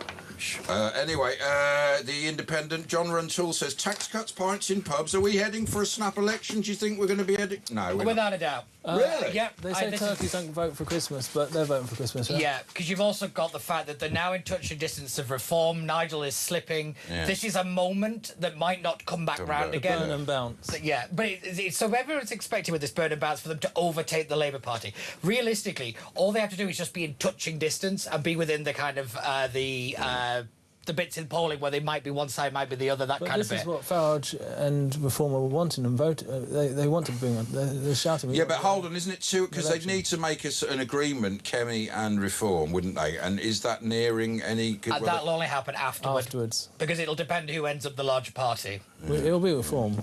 Well, at the moment, it seems to be Reform trending. But if the Labour vote continues to kind of hold steady, if not increase, our old school Labour people going back to the 1970s Burnham. Do you work with Reform at all, or any political parties? Well, I support Reform. I think Reform got a lot of... You know Nigel, don't you? You know Pete. I know members of the family. Yeah. But Pete is right when he effectively says the trajectory for Burnham is up and the trajectory for Farage is down. It is, but what has he inherited? He's inherited a party which got less votes than Jeremy Corbyn.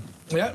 So it isn't facade. It just scraped through. I think in the general election, which Reform went for, the last general election, what was it now? I think Reform were second place in 100 different constituencies. But doesn't Andy Burnham effectively... So look, Keir Starmer was all about criminalising his political opponents. Yes, he was. Right. Putting the fear of them. Yeah, absolutely. And typical behaviour from somebody who's pro-Soviet Union. That's just exactly the communist mindset, if you like, even though it's kind of old-fashioned to call somebody a communist.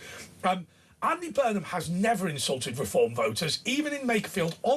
When he accepted the result, he said, we need to make sure that we don't bring in divisive politics from America. So he's not even... He will try and get Reform voters back. It was a coup. 0.23% of the UK's population chose a Prime Minister.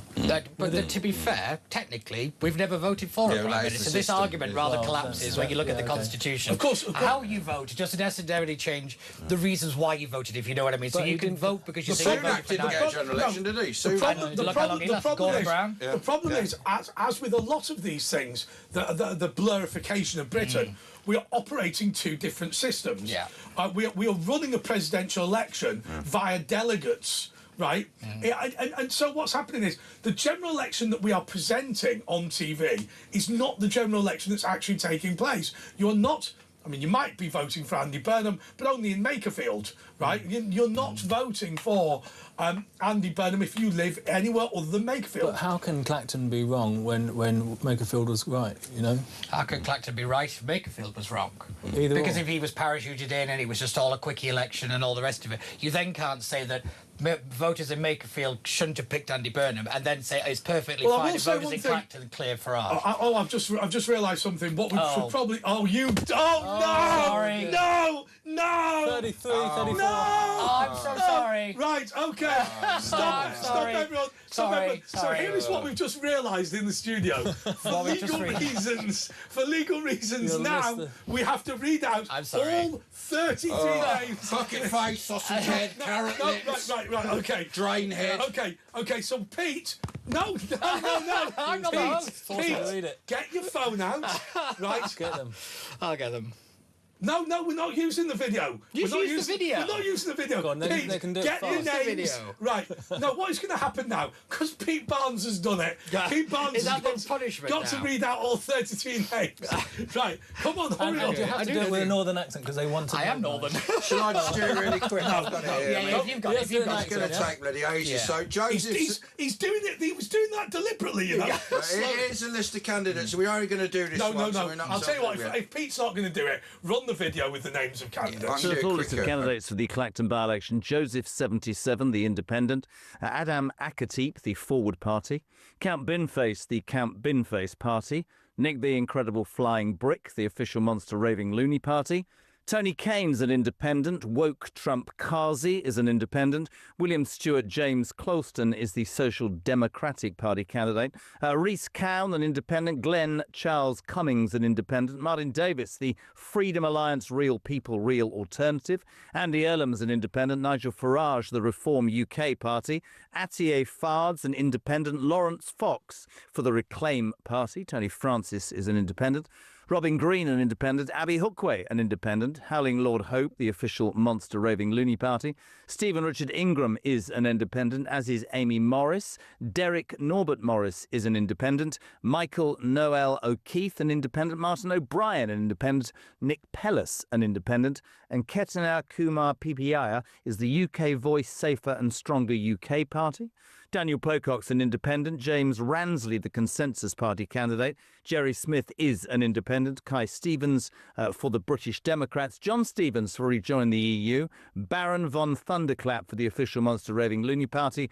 Pamela Walford is an independent. Marcus White, Everyone is God Party. And Mark Wilkinson for the Independents.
across the UK.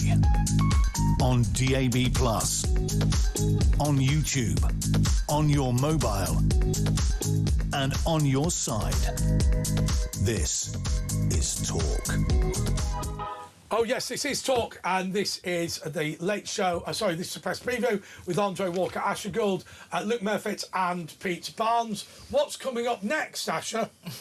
Well, if you're listening in the morning, it's Mark Dolan. Oh. Give us a ring. Not enough of these fat northerners. I'm going to have a problem. I keep myself very healthy via the Atkins diet. 0344. No, it's not. He's on keto, isn't he? Keto, yeah. Get on keto. He believes in ketosis. Yeah. He tells me he's going to get me on keto. I said, all right. I actually did it and lost. But they said what you actually do is just dry your body out. Because what you have to do is eat no carbs ever. Yeah, you see, I said I'd do it, but I want keto and chips, and that doesn't work, apparently. Burnham poll boost as he cuts rates for pubs ahead on pints. First new leader since Tory May to enjoy a positive rating as Farage's support plummets. So you could be right, Pete. But landlords give tax reduction a cautious welcome, saying much more needs to be done. Of course, it's dangerous to go to the pubs now anyway when you leave at night, or, you never know what's going to happen. Any views on that? You think? I mean, it's tinkering with the furniture, isn't it? When Rome's burning. What's interesting is he's doing what we call a policy speed run. In other words, it's announcement one day, then it's another one, then it's another one, then it's another one, and it's giving the kind of image of doing stuff without actually doing anything. Because even this prisoner release, it's just gone for a review. It's not actually done anything. It's getting U-turned. It's been a terrible thing in the end. When you look at the detail, though, they took 5% off the 5% VAT off. It was off the electricity, not the gas. And the biggest problem is gas bill, it's not electricity. Wasn't the average family going to save a £5 over the next 6 months? That's with 86 pence a week or something. It's not a great deal. And it goes up because it's going to go up anyway the other way. Most people and old people and things who couldn't afford the heating was heating with gas, you see. So it doesn't touch that at all. It's all smoke and mirrors, and I think any announcement that saves you a £5 over 6 months, I think actually is taking the mick, really, because I mean, look, I'd rather a £5 in my pocket than in the pocket of somebody else. But let's be clear. When they had Labour government ministers saying it was a £5 off your energy, it was 5% off your energy bill, as Luke quite rightly points out, that's not true. It's your electricity, and as Luke also quite rightly points out, it's gas that's the problem. It's gas that's the problem. The electricity is not the issue. Yeah, with pubs and restaurants and businesses in general, it's overhead costs all right across the board with increases in the minimum wage and yet no changes to tax thresholds. I mean, all of this is, again, it's the image of movement without any. Most of it is completely uncosted as well. We're still waiting. Yeah, and he says it is, but it isn't. It definitely isn't. I mean, Heidi Alexander, the Transport Secretary, she's undermined him twice on the buses. He's jumped his fare, but... Yeah, again, it's... Yeah, because he's funding things from the scrapping of digital ID cards, which were unfunded. Yes, which also, no money had really been spent on it, so it's not even saving money, he's just reallocating money. Yes, it's not even reallocating, because what they were doing with digital ID, which I think makes some sense, they were saying, look, we're going to fund it out of existing budgets. So effectively you say, well, digital ID, every government department is going to have to do something to launch it, But those budgets are within the departments already. So you're saying we are funding X project by defunding a project that's not been funded. Yeah. He's thinking small time, isn't he? He's thinking, it seems, like a mayor. He's going on about, homelessness. He's going on about pubs. He's going on about local things, £2 buses. This is a mayoral view.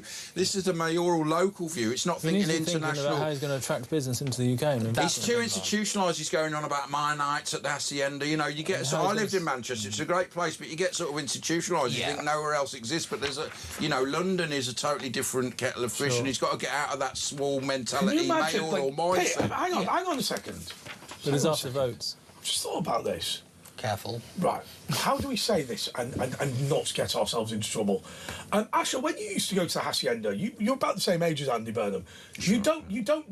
I'm trying to say this in the nicest way possible. There was no money made at the bar. You don't. Is that what you're trying to say? Yes. That's why it went bankrupt. No one bought. That's right. The bouncers did all the intoxicants. So Asher, you weren't a big drinker. Let's just say that. So just imagine you could have been partying with Andy Burnham. I know. And And what's her wouldn't name?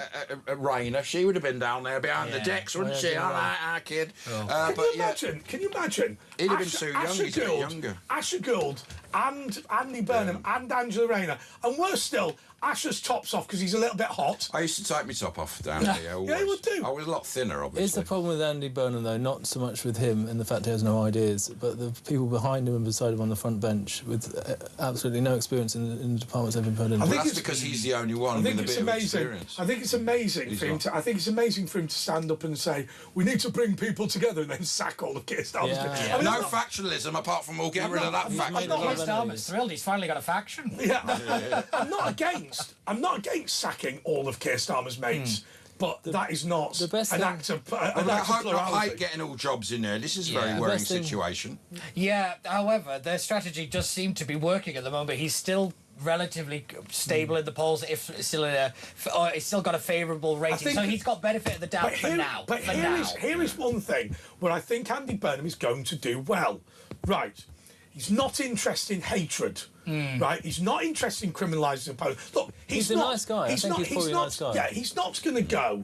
He's not going to go to the College of Policing and tell them to stop rounding up his political opponents, but he's not going to encourage them either. Yeah. Right? There's not going to be more. There's not going to be more lawfare. There's not going to be more. He's not going to call them far-right activists who will be convicted and imprisoned. He's not going to be nasty he's like not, that. He doesn't want to be nasty. He's not going to after Southport. He's not going to demand that everybody who was upset get jailed. Yeah, that's right. He's true. not going to do Yeah. that. Now What a that, low bar. now that there are a lot of people in places like Northern England for whom that lack of hatred will go down well. It really will, because it shows a kind of grown-up politics in Yes. a way. Not the Completely. name-calling, not any of that kind of viciousness and using the state as a weapon. I think you're right. People will have warmed to that. And that will be greatly. Keir Starmer's legacy. Oh, without a doubt. Without a doubt. Anyway, Mark's here. What you got coming up on your show? Oh, well, I haven't really planned it. I don't really plan it. I'll just do whatever comes No, to you've the top turned of my into mind. you've just turned into some camp. So, You know, well, do he you is, isn't he? Kenneth Viewers and listeners, Do you make remember sure you join me.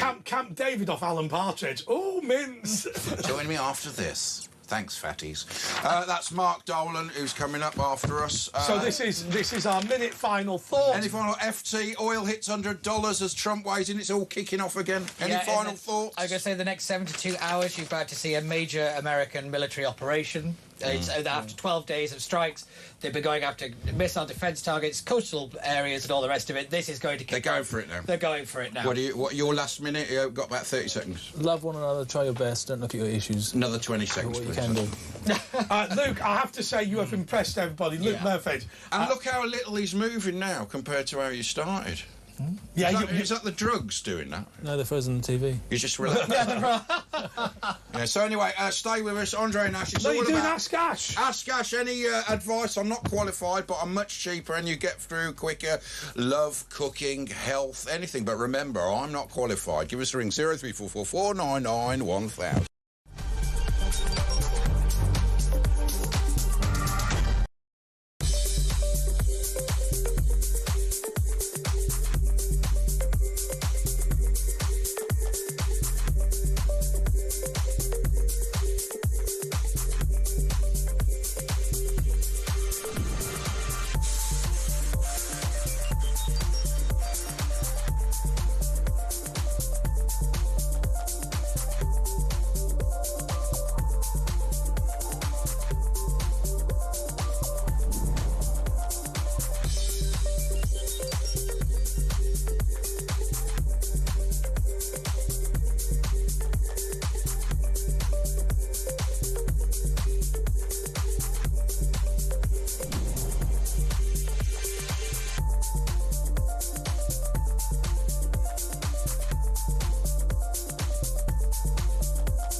across the UK.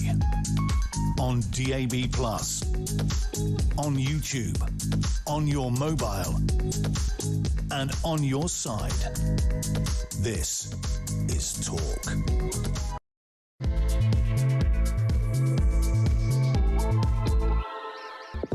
Yeah, it's Ask Ash now, where I give you all kinds of advice. So give us a ring now. We've got a couple of slots, unbelievably. 0344 499 1000. Andre's popped out to point Percy at the porcelain. So give me a ring.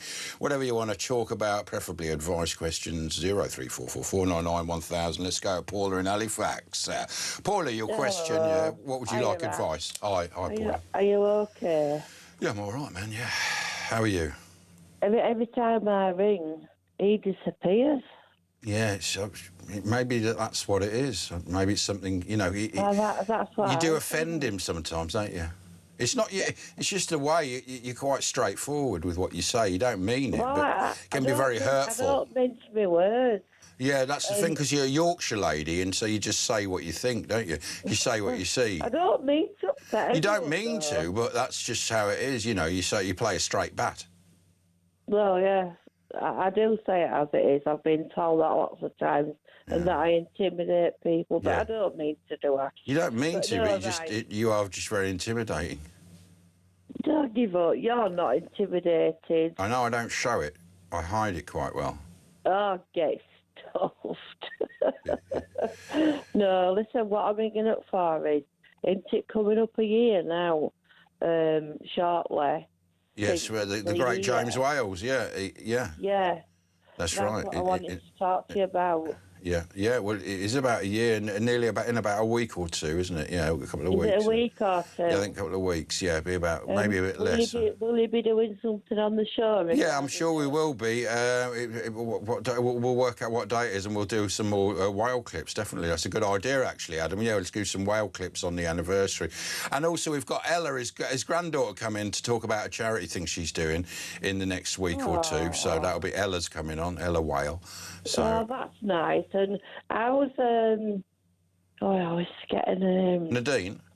Yeah, she's great. Yeah, she's dealing with everything, and she's contact with her. Yeah, certainly. Yeah, and we did a charity walk in Kent. It was actually a lovely day this summer. When it was spring a couple of months ago.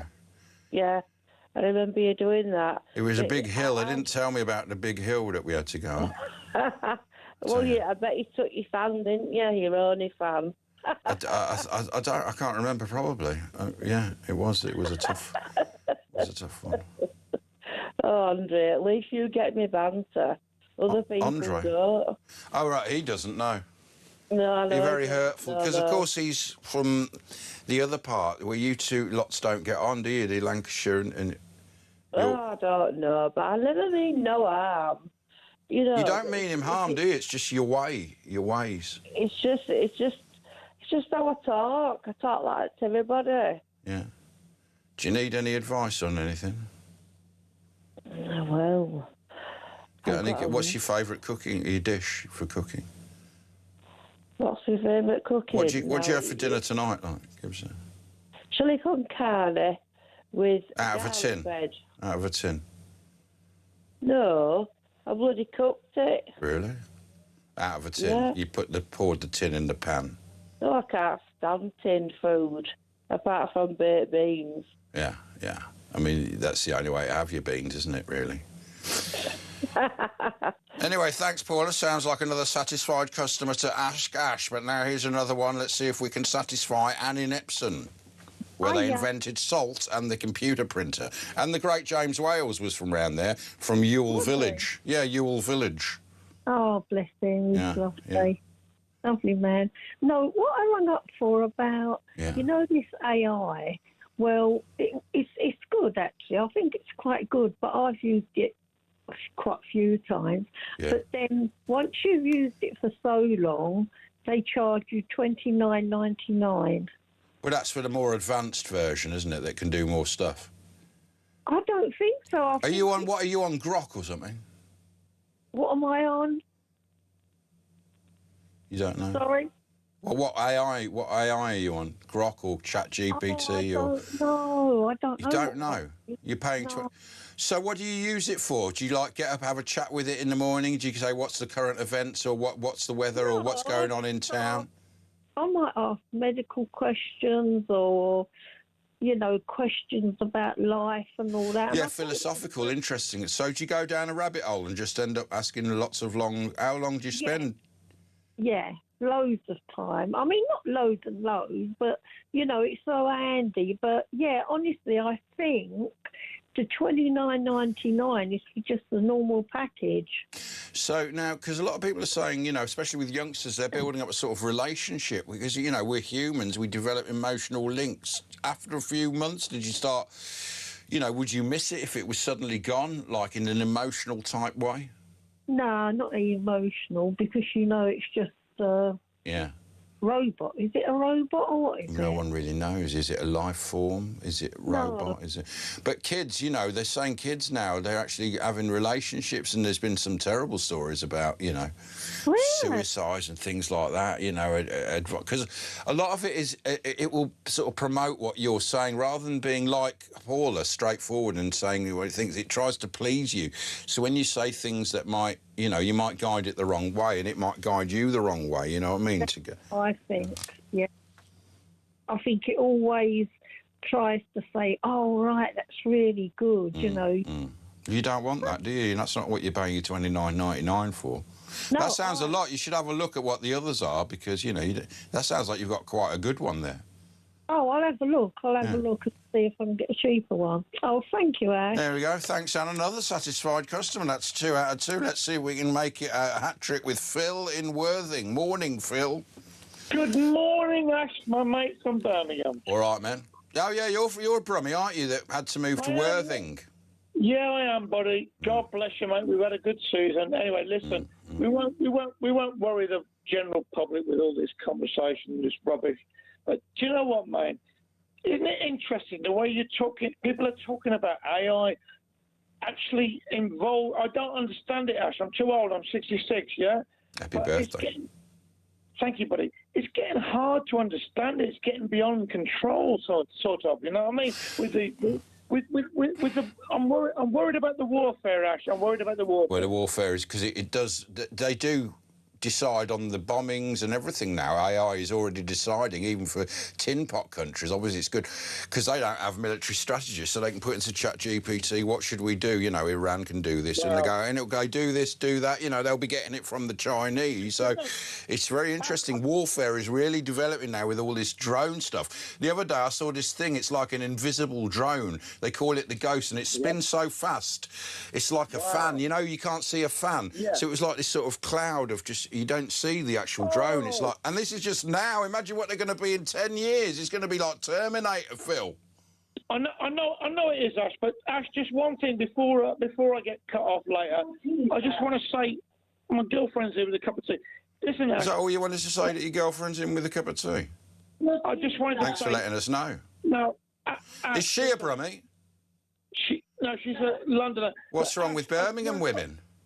I want to, Ash, she's from Wimbledon. I want to say, Ash, right? I just wanted to say one thing, Ash. I just think the way the Israeli people have been treated is absolutely abysmal. Say that again. What's abysmal? The way the Israeli people have been treated is abysmal, Ash. Yeah, well, I agree. I mean, it's, well, the publicity, yeah. You know, I've watched you on the TV over the last few months with complete dignity that you have. You know, I know what you're like. I have that anyway, don't I? Dignity. You're a Brummie first, but you're an Israeli second. Well, I'm not really an Israel. Maybe I'm an Israelite, but I'm not Israeli. Well, you're a great man, you know. And just sometimes, isn't it just nice, Ash, occasionally just to say thank you, buddy. And thank you for being kind and just putting up with all this bloody rubbish all the time, you know what I mean? And we love you, buddy. We love you, buddy. This country, we love you. We love you, buddy. The Villa fans love you, mate. Some of them do, yeah. Well, we do, you know. And if they don't, so when were you last in Birmingham? Have you been to visit your hubcaps or anything? Have you been down to visit there? It's not much point now, is it? It's not the same place. No, my missus, you know, my father died many years ago, and my mum died last year, Ash, a couple of years ago, sorry. And where was she then? What area was she in?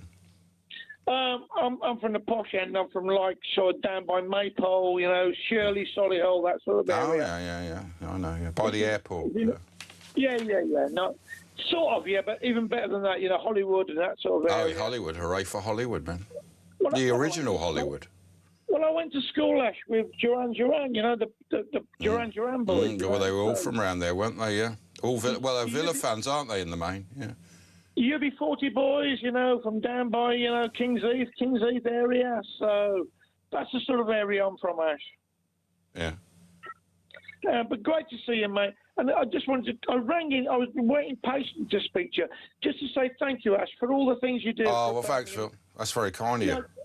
And I just think you represent our city so well. God bless you, mate. Thank you, Phil. That's lovely. That's Phil in Worthing, an exiled Brummie. Anyway, let's talk to our show troubadour, the British Bob Dylan. It's Graham. Graham in Northolt. Graham, what have you got for us tonight? Hello, it's me, Mr. Rockstar, for a song to sing to you, Ash. And I will do a read over your song as the promotional bit. Away you go, Graham. Okay. One dreamer, it's me, sexy Mr. Rockstar. I'm dreamer, Ash. It's me, gorgeous Mr. Rockstar. One dreamer, Ash. World Santa Congress brings Christmas cheer to the height of summer. While Europe's still in the throes of summer heat, it's beginning to look a lot like Christmas in the Danish city of Aalborg. What's Andre and Ash? It's me, sexual Mr. Rockstar. Wow. Dozens of Santas, Mrs. Clauses and elves from around the world have descended on Denmark's fourth largest city for the Nordic nation's annual World Santa Claus Congress, a colourful midsummer tradition for decades. It's me, gorgeous Mr. Rockstar. Andre and Ash. It's me, sexy, dishy Mr. Rockstar. First staged at an amusement park near Copenhagen in 1957, the Congress moved to Aalborg on Denmark's Jutland Peninsula 2 years ago. This year, the Santa suits looked a little stifling under the Danish summer sun. The event, which marks its 70th anniversary next year, was created to entertain children. It's me, sexy Mr. But became a popular gathering for Santas who appear in stores and shopping malls during the Yuletide season. The gathering offers a chance for professional Santas, not the real one, of course, to swap stories, compare beards, sharpen their craft and compete in light-hearted contests months before anyone checks naughty or nice lists for the Christmas rush. We'll be back. Thanks, Graham, after this.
Across the UK, on DAB+, on YouTube, on your mobile, and on your side.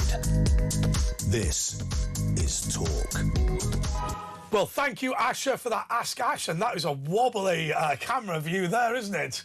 Look at me. Look, I'm looking quite tan today, aren't I? What's going on? Well, the sun's been out, hasn't it? You got a bit of sun. But I haven't. The sun. Well, you've done your makeup, haven't you? You've put the wrong makeup on. Yeah. Oh, I'll tell you what. Do you remember that where was that JJ Anasobi? Yeah. Do you remember we both picked up his makeup? He's black. Yeah, we put it on. That was a bad yeah, night, wasn't it? Yeah, yeah. It was a bad night. We looked like David Dickinson. Yeah. It was amazing. What's happened to him? You never see him anymore, do you? I don't know. Hello, bargain hunters. Grace in Ealing in West London. Grace. Hi. Morning. I was thinking about something that was being said earlier about Extinction Rebellion and contrasting that ideology with Christianity. And I would really concur. It's definitely the case that we, as Christians, or those who are trying to live out Christian principles, try to listen to other people rather than... Yeah, just to remind everybody what I said that there's a big difference between Christians saying, I have an understanding of the Word of God through the Bible, and I'm willing to share that with you to help you. And there's a big to then Extinction Rebellion who go, I know how best to live your life, and I'm going to throw a milkshake on you if you don't agree with me. I think those are two entirely different propositions. Now, you might not want to listen to either of them, but one of them is attempting to talk to you to try and help, and is doing so in a polite and measured way, and the other one is throwing a milkshake at you.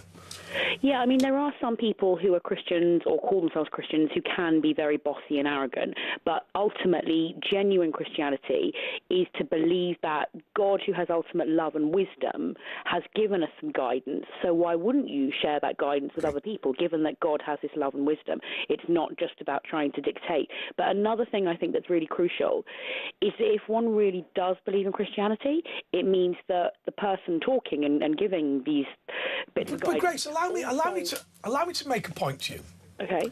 One of the problems that we've got in our society is that we live in a world where there are no boundaries and where individual narcissism is celebrated. And therefore, most people cannot understand the difference between what you would say, which is, hey, Christianity is all about helping people understand how to live their lives through the Bible and through the word of Jesus Christ, and forcing people to do something. And the point I'm making is that that because we live in a world where people can do anything they want, where they can be as narcissistic as they like, anyone who helps guide them is seen as the same, whether they are bullies or whether they're trying to help them out of love. Yeah, I think you're completely right. I think that maybe some people kind of project and they think that if they were telling someone else about what to do, it would be born out of their own bossiness. So they presume that that's what Christians are doing. But I also think that if one is a Christian, then one is actually aware of one's own flaws. Yes. So if you're trying to tell someone else about... Ken, are you aware of your own flaws? Of course I am. Grace, it's Ken. Ken, Grace. Hi, Ken. I was just coming on. Away you go. How, as Christians, we aren't just telling other people what to do for the sake of being bossy. We also know ourselves to have been offered forgiveness and to need to repent and to be in receipt of forgiveness from Jesus. So that's different from Extinction Rebellion saying you must do this as though the person bossing someone around is superior. Actually, we need to have humility and recognise that we too have made mistakes and done the wrong thing.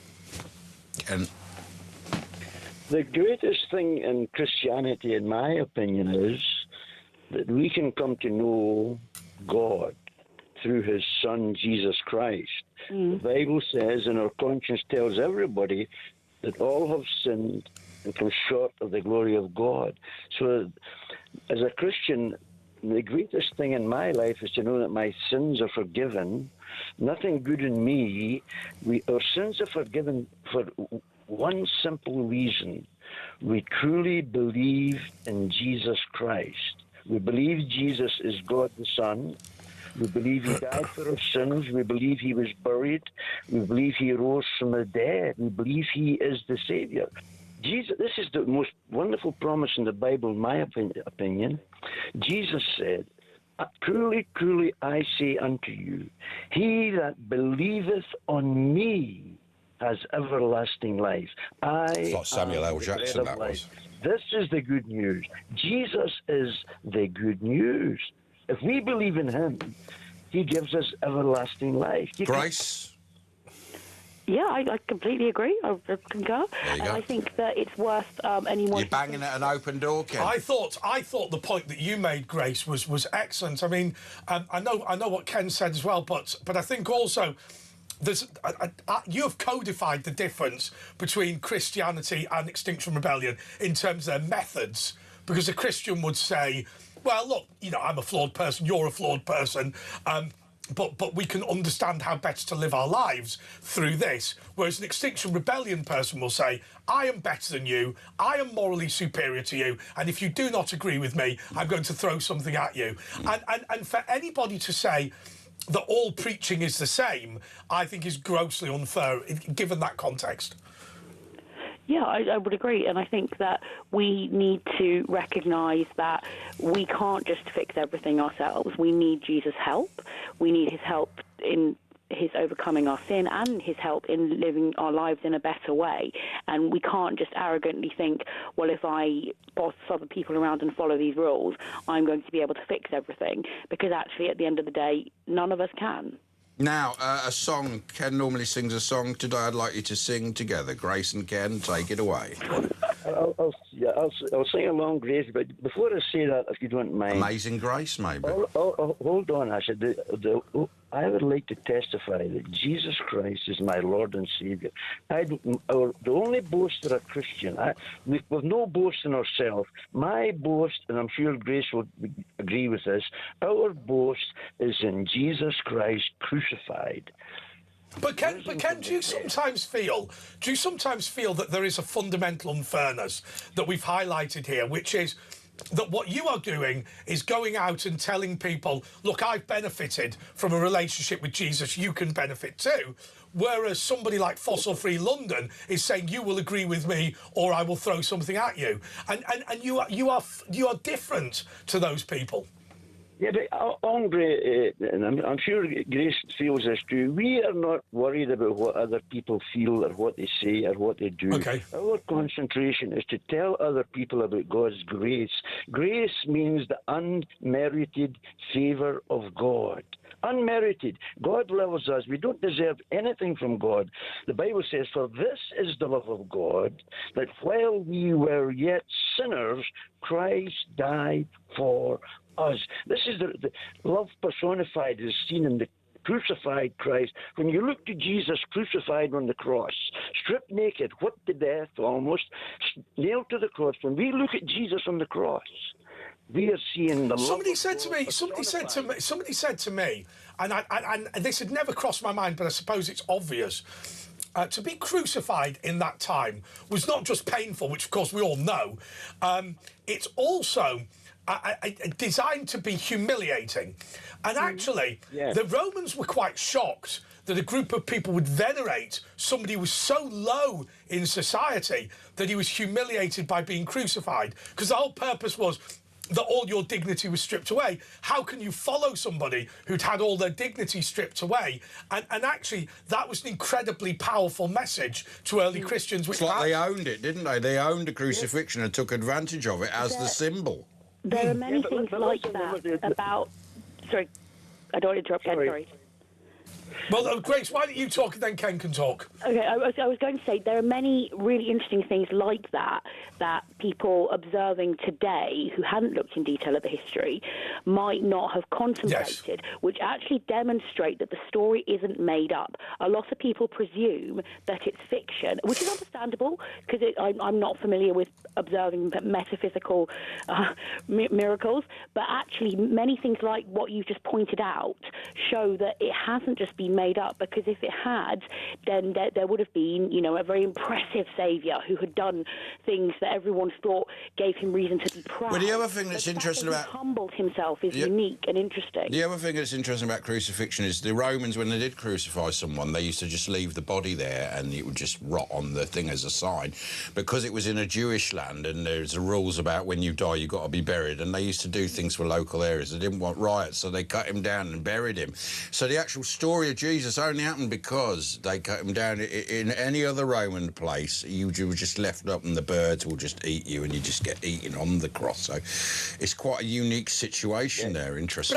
But I think there are lots of things in the Bible. I will come to you in a second, Ken. I think there's a lot of things in the Bible that we have to understand based on, the time, the period of time. I mean, look, those people who read the Dead Sea Scrolls believe that Jesus attended the University of Qumran, as it would have been known, or as we would know it was a polytechnic, as we would know it today. Effectively, he would have studied the Bible, and that's why he was missing for all of those years. It's not definite, but of course we think of.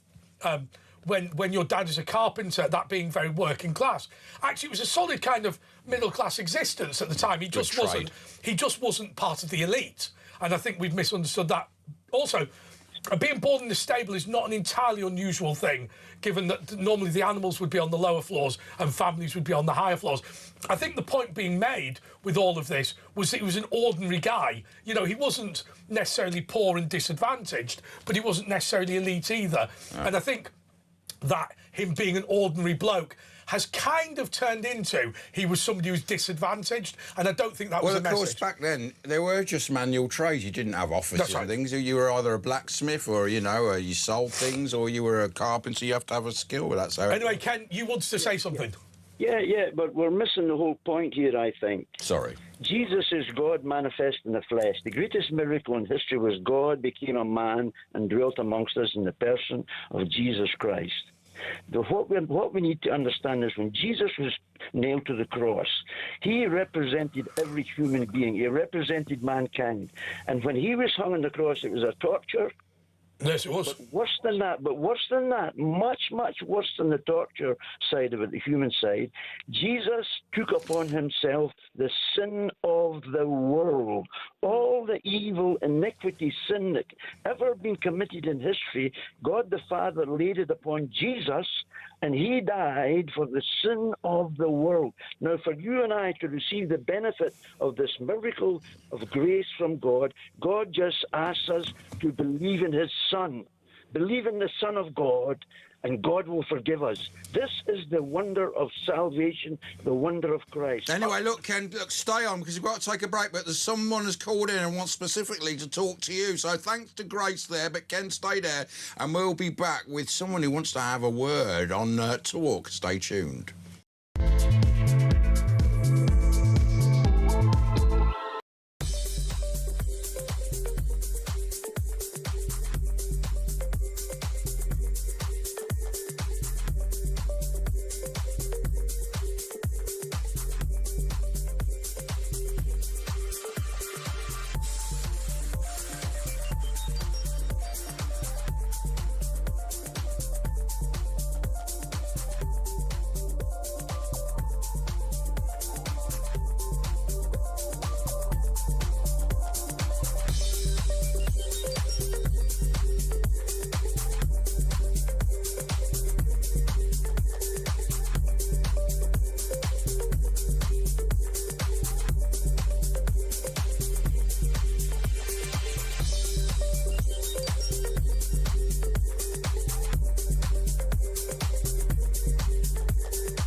Across the UK, on DAB+, on YouTube, on your mobile, and on your side. This is Talk. By the way, Talk War is excellent. Do download that. Brilliant, man. It's real. In fact, actually, I have to say to you, and maybe this is me being off-brand, but actually, all of the military briefings from all of the brands here are pretty good. So whether it be The Sun, whether it be The Times, or whether it be Talk, it's all worth kind of doing, particularly if you're interested in this kind of final push to deal with what's going on in Ukraine. Anyway, we've still got Ken from London, and we've got Robert, who is from... Hertfordshire, Bob. Hertfordshire. Away you go, Bob. Oh. Yeah, you wanted to question Ken? Well, I didn't really want to question Ken. I was listening to Grace and Ken, but I think, as you know, I'm a recently converted Christian, but I've done it for different... But you like Ken? It was from hearing Ken, I remember you saying. Well, it was that, but I realised there is a holy war going on and about to go on. and it's more of the dangers of radical Islam. And I want to be on the winning side. Simple as that. Simple as that. But hang on a second, Robert. Are you therefore in it for the wrong reasons? In it, because I get the whole I'm concerned about English British culture being taken away, but that's not strictly a religious problem, is it? I don't know what Ken would say. In fact, I'll invite him to respond. But I would suspect that Ken would say, whilst I'm concerned about Islam, I don't think you should be a Christian because of Islam. You should be a Christian because you agree with the word of Jesus Christ. Ken, what's your response? Yes, I would agree with that, Andre. God bless you, Robert, by the way. But listen, to become a Christian is the most wonderful experience in life, to have your sins forgiven. The reason I'm a Christian is that I was convicted of my sins. I know I'm a sinner. I'm still a sinner. The reason I'm a Christian is because I realized the only way I could have a relationship with God was to have my sins forgiven. And we only receive that when we believe Jesus died in our place and rose from the dead. There's other things I come on tonight actually to talk about Islam, but this is much more important than Islam. We are immortal beings.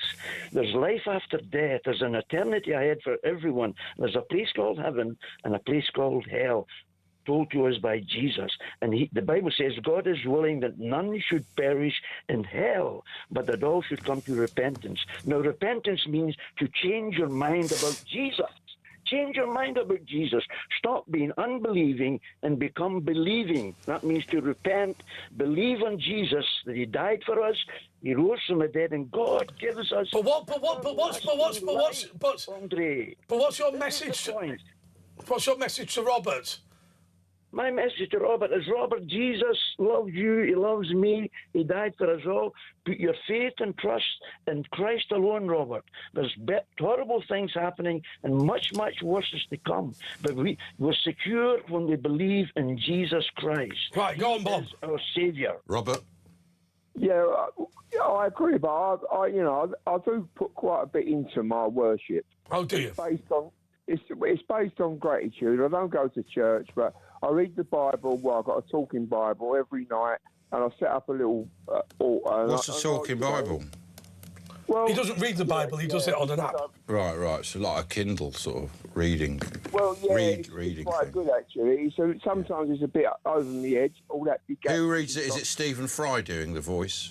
No, it's not. No, I couldn't have him too much, to be honest with you. No. I think that'll convert me back to. I think that'll convert me to Islam, to be honest with you. Brian, bless it. I think your relationship with Jesus is personal, and you do it for the. I mean, my worship really is based on gratitude. Is that the right way to worship, Ken? Is Rob doing his worshipping correctly?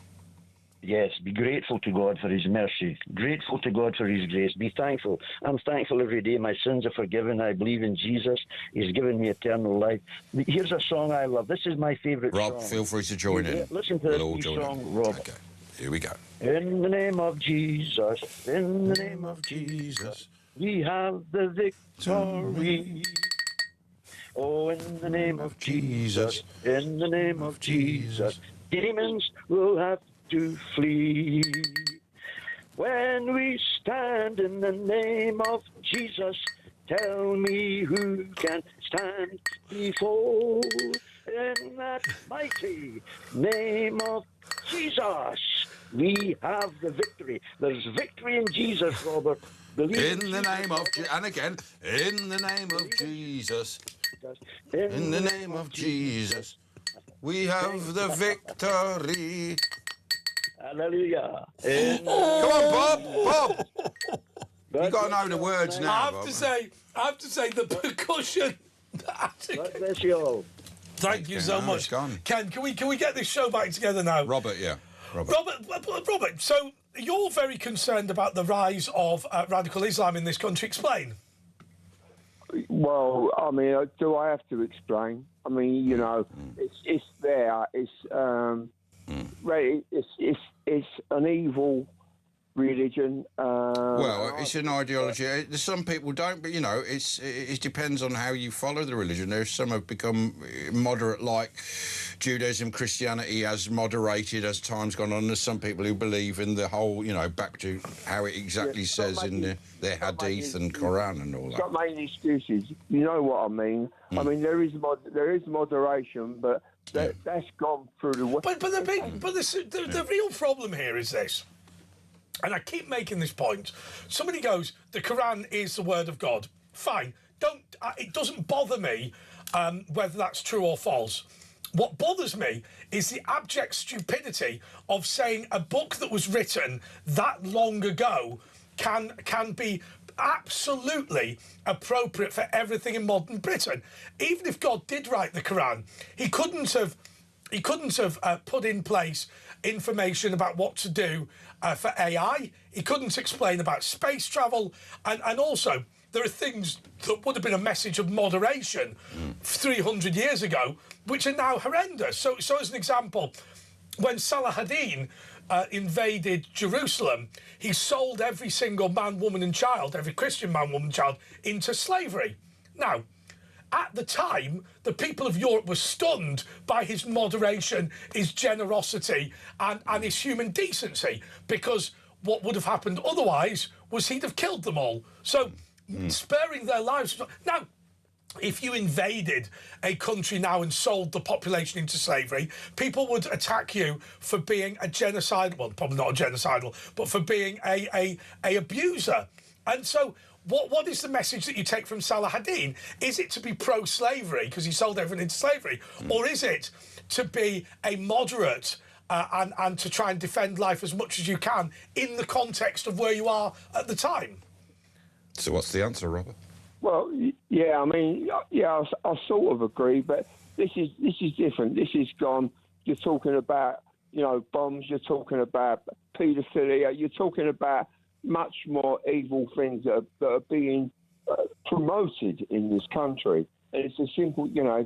I'm the grandson of a migrant, of an Italian migrant, right. And my grandfather came over here, and he instigated the same as the Irish. By the way, can I just ask you a question? Are you aware of the Italian feet myth in the UK? Am I what? Aware of the Italian feet myth. When asphalt became popular in the United Kingdom to surface roads, the workers were mostly Italian because obviously working on hot tar it burns your feet, obviously even with shoes on. They recruited Italian workers to lay it because they believed that their feet were more robust because they were used to hot. Do you have robust feet? No, my grandfather, he delivered ice, big blocks of ice on his shoulder. Same sort of principle, though. So you could walk on the ice and with no problem. Yeah, I mean, I never met him. He was dead before I was born. But we come from. Did he die of frostbite? Because they used to deliver ice, of course, before fridges. They used to deliver ice. There was lots of ice. The Iceman, yeah. Do you remember there was a dispute years ago about ice from God? So the ice used to come from the Great Lakes, and what they used to do was literally saw pieces off and deliver it around the world. They'd ship it, tow it on a big thing. That's right, and when somebody started making ice artificially, having created a freezer, the people from the Great Lakes said, what ice do you want? Ice created by God or ice created by man? Of course, the ice created by God was in a natural environment and therefore not bacteria free, whereas the ice created by man was a safer product. Anyway. And you see in the stately homes they have the ice room where they used to keep the ice before fridges, and they were excavating in London, putting in one of these basements in a house, and they found this enormous circle which used to be a massive ice storage place right by Regent's Park. You know, that's how they used to keep the ice. They'd bring it from Norway and it would keep in this sort of brick cold system. Yeah, because if you keep it underground, well, that's what the Persians did.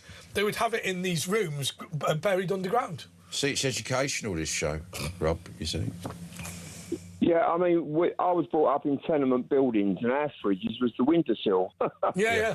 Well, I still do that sometimes. Well, I'll tell you what my late mother used to do.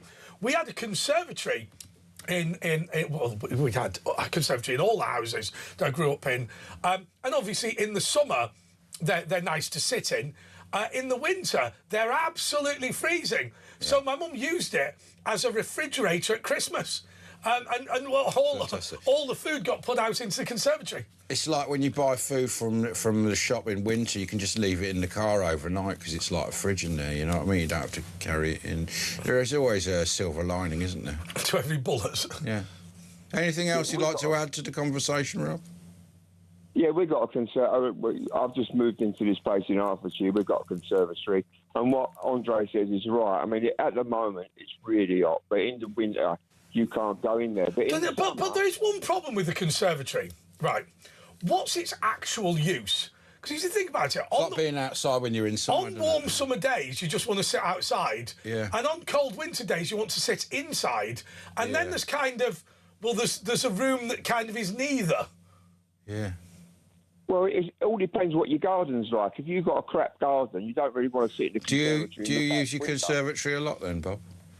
Yeah, it's nice to chill, but only in the summer. But then again, it gets so hot you have to. You don't really, do you? Andre's right. So when we lived in the second house, my dad built the first conservatory, and it wasn't. It was a slightly more shady garden. It was a lot bigger, but my dad. But in the second house that had a conservatory, the conservatory got so hot that that nobody could sit in it. But I'll tell you what was funny. My mum and dad sold that house, and what happened was when they moved in, they loved the house, but they hated the fact the back garden was quite badly overlooked by other properties because it was like the back end of one housing estate and the back end of another. So they grew, you know, those leylandi that grow very quickly, and they grew them, and they must have been about, you know, they get to 50 feet. Oh, 40 foot, these things, all round the garden. Yeah. The guy bought the house, went, hate those leylandi, took them all down. He didn't realise the garden was overlooked. Oh, so it's 10 years growth garden. The thing is, it cuts the sun out, though, doesn't it, when you grow all those things? Yeah, to be honest with you, the back garden in the house, that house, wasn't very good, to be absolutely honest. But you know, these things are sent to try us, aren't they? So Bob, what do you go to church on a Sunday? No, I don't go to church. He doesn't go to church, does he? Yeah, he doesn't go. Do you do it in your conservatory then? You've got that talking Bible? No, I'll do it in my bedroom. I'll just set it up. I'll do a bit of Bible. I'll listen to the Bible. I'll say what I've got to say to God, and you know, it gives me pleasure now. But has it actually helped you in life? Do you think, well, things have happened in my life now that weren't happening before? Well, I'll give you. No, not really. I'm really ill. I've been diagnosed with asbestosis about 3 weeks ago. Oh dear, yeah. What, a lung, the lung thing? Well, yeah, it's because when I'm 73. When I was an apprentice, there weren't no health and safety. It just wasn't. And I remember throwing sheets of it into the skip. Yeah. You know, well, that'll do it, won't it? Yeah. I was gonna say, Bob. My other question is this. You know, did you know a lot about the Bible? Did you end up learning a great deal? I mean, it's a lot. It's a bits where you go, oh, I didn't know that. Yeah, how did you get into it all? I sort of do, but some of it, I'll be honest with you, it goes over my head. A lot of big gaps and big dots, and you know, some of it goes whoosh. I do think the King James Bible, the intention of it was to make it a very simple version that British people or English-speaking people could understand. I see no reason why you can't make an even more simple modern version, because the key thing, anything in... I mean, the Bible is not written in English, right? So anything that translates it into a way of understanding it better, in my view, is the way to do it. I mean, I wouldn't use the words like betwixt and things like that, because I just think, or that thou art. Well, we don't say thou art anymore. No. We say you are. They didn't have Twixes in biblical times. Anyway, 03444991000. It's the last bit before... It's going to be Benedict. No, it's going to be Paul Ross, of course, if you're listening in Talk Sport and Talk Become as one. But now we're just going to take any call. You just give us a ring. I'm picking up someone driving in a grey Japanese car on a motorway who's just picked us up and he wants to give us a ring. If that's you, because Wales used to get these little visuals of people listening that need to ring in. So 03444991000. If that's you, if that's not you, also ring that number. It's Andre and Ash at Andre JP Walker at Virtual Ash on Talk. Back after this.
across the UK. On DAB+, on YouTube, on your mobile, and on your side. This is Talk. Before we go to any more callers, Asher, what do you think of that pizza? I'll tell you what was it called again, that one? It's Tops Pizzas. Tops Pizzas. They're not sponsoring us. No, but I think it was better than the Domino's. It was one of those chains. Domino's are awful. Well, and what's the other one? There's a few of them, aren't there? It was a good one. Nice, a cheesy, like an American one, not one of those gourmet lot. So I go really for nice. It's a spot. I go for double cheese. Yeah, it was a good cheesy and tomato. It was a good pizza. I hate those ones. I hate those ones where they're very dry. Domino's are awful. Yeah, and they used to be good, but they've lost their way, same as Pizza Hut, because other pizza makers are available. Somebody told me that Domino's might have got better recently, and the reason is because somebody was saying that they got taken over by, accountants had the whip hand and they kept reducing the quality, and every little change was only very minor and then added up, but they've improved recently. You know what I might do? I think I've talked myself into going to Domino's to see if they have actually improved. Well, after this? Again? No, not after this. We've already had one, haven't we? Yeah. Not double pizza. Steve, in South Wales, Steve, Burrida. Hi. That's Welsh for all right, man. Well, I can't speak Welsh, so... well, luckily I'm here then, yeah. Burrida, it means all right, man. Marvellous. Listen, the reason I phoned up is about... Hello? Hello? Pay attention. Sorry. The reason I phoned up is about artificial intelligence. Yep. Right, well, I'm a regular caller. Well, I had a problem with my eyesight. Yeah. In December. Right. And by January, you listening? Yeah. Hello? Yeah, we're listening. Yes, we're listening. Yeah. By January, I'd lost my sight. I'm blind. You've gone blind. I'm so sorry to hear that. No, I'm not looking for it. Are you fully blind or are you partially blind? Fully blind. Oh, really? I've lost both eyesight in both eyes. And how old is? Quite late on in life that this has happened. Well, I was going to say earlier on. I was going to say I reached 73. But I thought if I say I'm 73, first thing you would have said is happy birthday. But I got to 73, and I'm totally blind, and I'm talking to you now on Alexa. Oh, okay. Which is brilliant. But my brother yesterday brought me a pair of glasses. It cost him £400. Oh, those Meta glasses. Meta. Yes, the Facebook and the Ray-Ban. Yeah, the Ray-Ban. And they can actually help visually impaired people because they can see and explain stuff to you, what you're looking at. Shall I say something now? Go on, then. If you had them on and sat in my living room and say, hey, Meta, what am I looking at? My wife done it. I only had them yesterday, man. My wife done it tonight. She said, you sat on a sofa, comfortable, looking at a sofa with a red thing, television on the right, and he's got a wood. Well, this sounds... let me just say... That's brilliant. Let me just say, this sounds absolutely fantastic. Have you been out and about with them? So can you tell us what you've done that's been practical so far? Well, right. Well, let me tell you something now. If you go out and you say, hey, Meta, where am I? It says that where I live, which is in Welsh. It's done the best it could. But so you're walking out, and it's a built-in sat-nav. So you're walking out and say, can you describe my surroundings? And it'll say, yes, you're just walking past the wall. You're on a pavement. There's a car. And so it can be sort of like a guide dog in that it can say, oh, stop, there's a wall coming in front of you or something like that. Anything you want. That's brilliant. And I tell you something else. If you go to Egypt and these glasses on and you say, hey, Meta, what's in front of me? It'll say, oh, well, you're in Egypt. You've got a pyramid in front of you. And like if you go to any country in the world and it doesn't cost no. And what's it actually doing? Is this AI? So it's communicating with Meta, talking to it, giving the images, and then AI sorting it. It's looking at it, yeah. So just to be clear, Steve, what people are seeing on their screens is Mark Zuckerberg fencing with a sword against somebody who isn't actually there, and the Meta glasses can actually it can explain what's going on. Oh, it's unbelievable. It's just like, and I only had them last night. Yeah. And I got, I'm the oldest of 6. I got 2 brothers, and the one he's wealthy. He's all right. I was talking about Sunday night about these glasses. And he brought me a pair up last night. Well, that's the amazing thing. I mean, it's not, you know, in the old days, something like that with that technology would be, you know, hundreds of thousands, millions of pounds. Now it's £400 for all that, and the technology is only going to get better and better, and the AI is going to get better and better as well. Well, up until, like I said, I was told in January that they can't do no more. I'm blind. I'm not going to see it. Well, that's the other thing, because Elon Musk, with his brain chips, he will be able to, at some point, maybe in your lifetime, be able to wire it in, like a bit like, I guess, Luke today, wire in the glasses to your brain, and it will rewire, and you may be able to see again. I mean, maybe not in your lifetime, but you never know with how quick things are developing with AI. Right, well, when I come home in January, and I sat down, I said to the wife, I'm never going to see you again. So I said, to be honest with you, if I go to bed tonight and never wake up, I said, don't be sad. Because I said, because all my life I've been with computers, fixing them, repairing them, building up. But I said, if I never wake up, don't feel sorry for me. But now, I've just bought a laptop at £1,000, and it's all voice activated. Yeah. I got someone coming up to teach me how to use that. It is so helpful for people who've got disabilities. I mean, I was talking to a very nice lady who ran an online college, and all of the pupils obviously are online rather than in school for various reasons. And she said, you know, there were people who had things like, you know, they'd lost their arms and legs in accidents, and nobody knew that they had as severe disabilities as they actually had, and of course it just meant that level playing field, exactly that. Yeah, and unbelievable.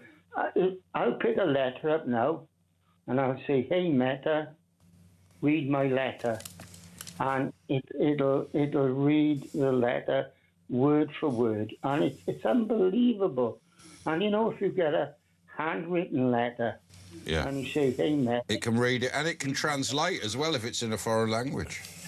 Anyway, look, Steve, we've got to go because of time, but thanks for that. That is amazing news. Give us a ring again. Let's go to Andrea. Probably going to be our last call, Andrea, so make it good. Andrea in Essex, closing the show. Andrea. Oh, what a gorgeous last caller. Yeah, man. He was. Well, you're the last caller. Yeah, but he was great. Anyway, he was, you're not going to like, Andre, you're not going to like my call. Well, I'll just cut you off then. But then you just redeemed yourself. Oh. So I didn't like the way you talked about a woman a couple of nights ago, 2 or 3 nights ago, calling her an old bag and don't pick up old bags. And then you moved on to Anne Widdecombe, and I thought, well, you know, she's not an old bag, but you know what I mean? Did I call an old bag? I don't know. I can't remember. I think probably did. It must have been Petrie. No. It was. No, it will have been Petrie. Trust me. Will have been. But how has he redeemed himself in your eyes? But anyway, the other thing I was going to say, the redemption for you, Andre, is you kept describing the man with Parkinson's, amazing guest, as disabled. And I thought, he's not disabled, he's got a disability. But then just now, you said people with disabilities, and I thought, oh, thank you, Andre, you just redeemed... Well, no, do me a favour, because you've got to help me. What's the difference? Well, they have a disability, but that's one of their things. But if they're disabled, you're kind of defining them a little bit. Oh, I see. Yeah.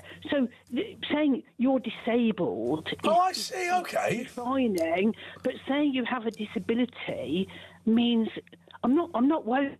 I love talk. No. Can I tell you? You've helped me out there. I'm happy. Thank you very much.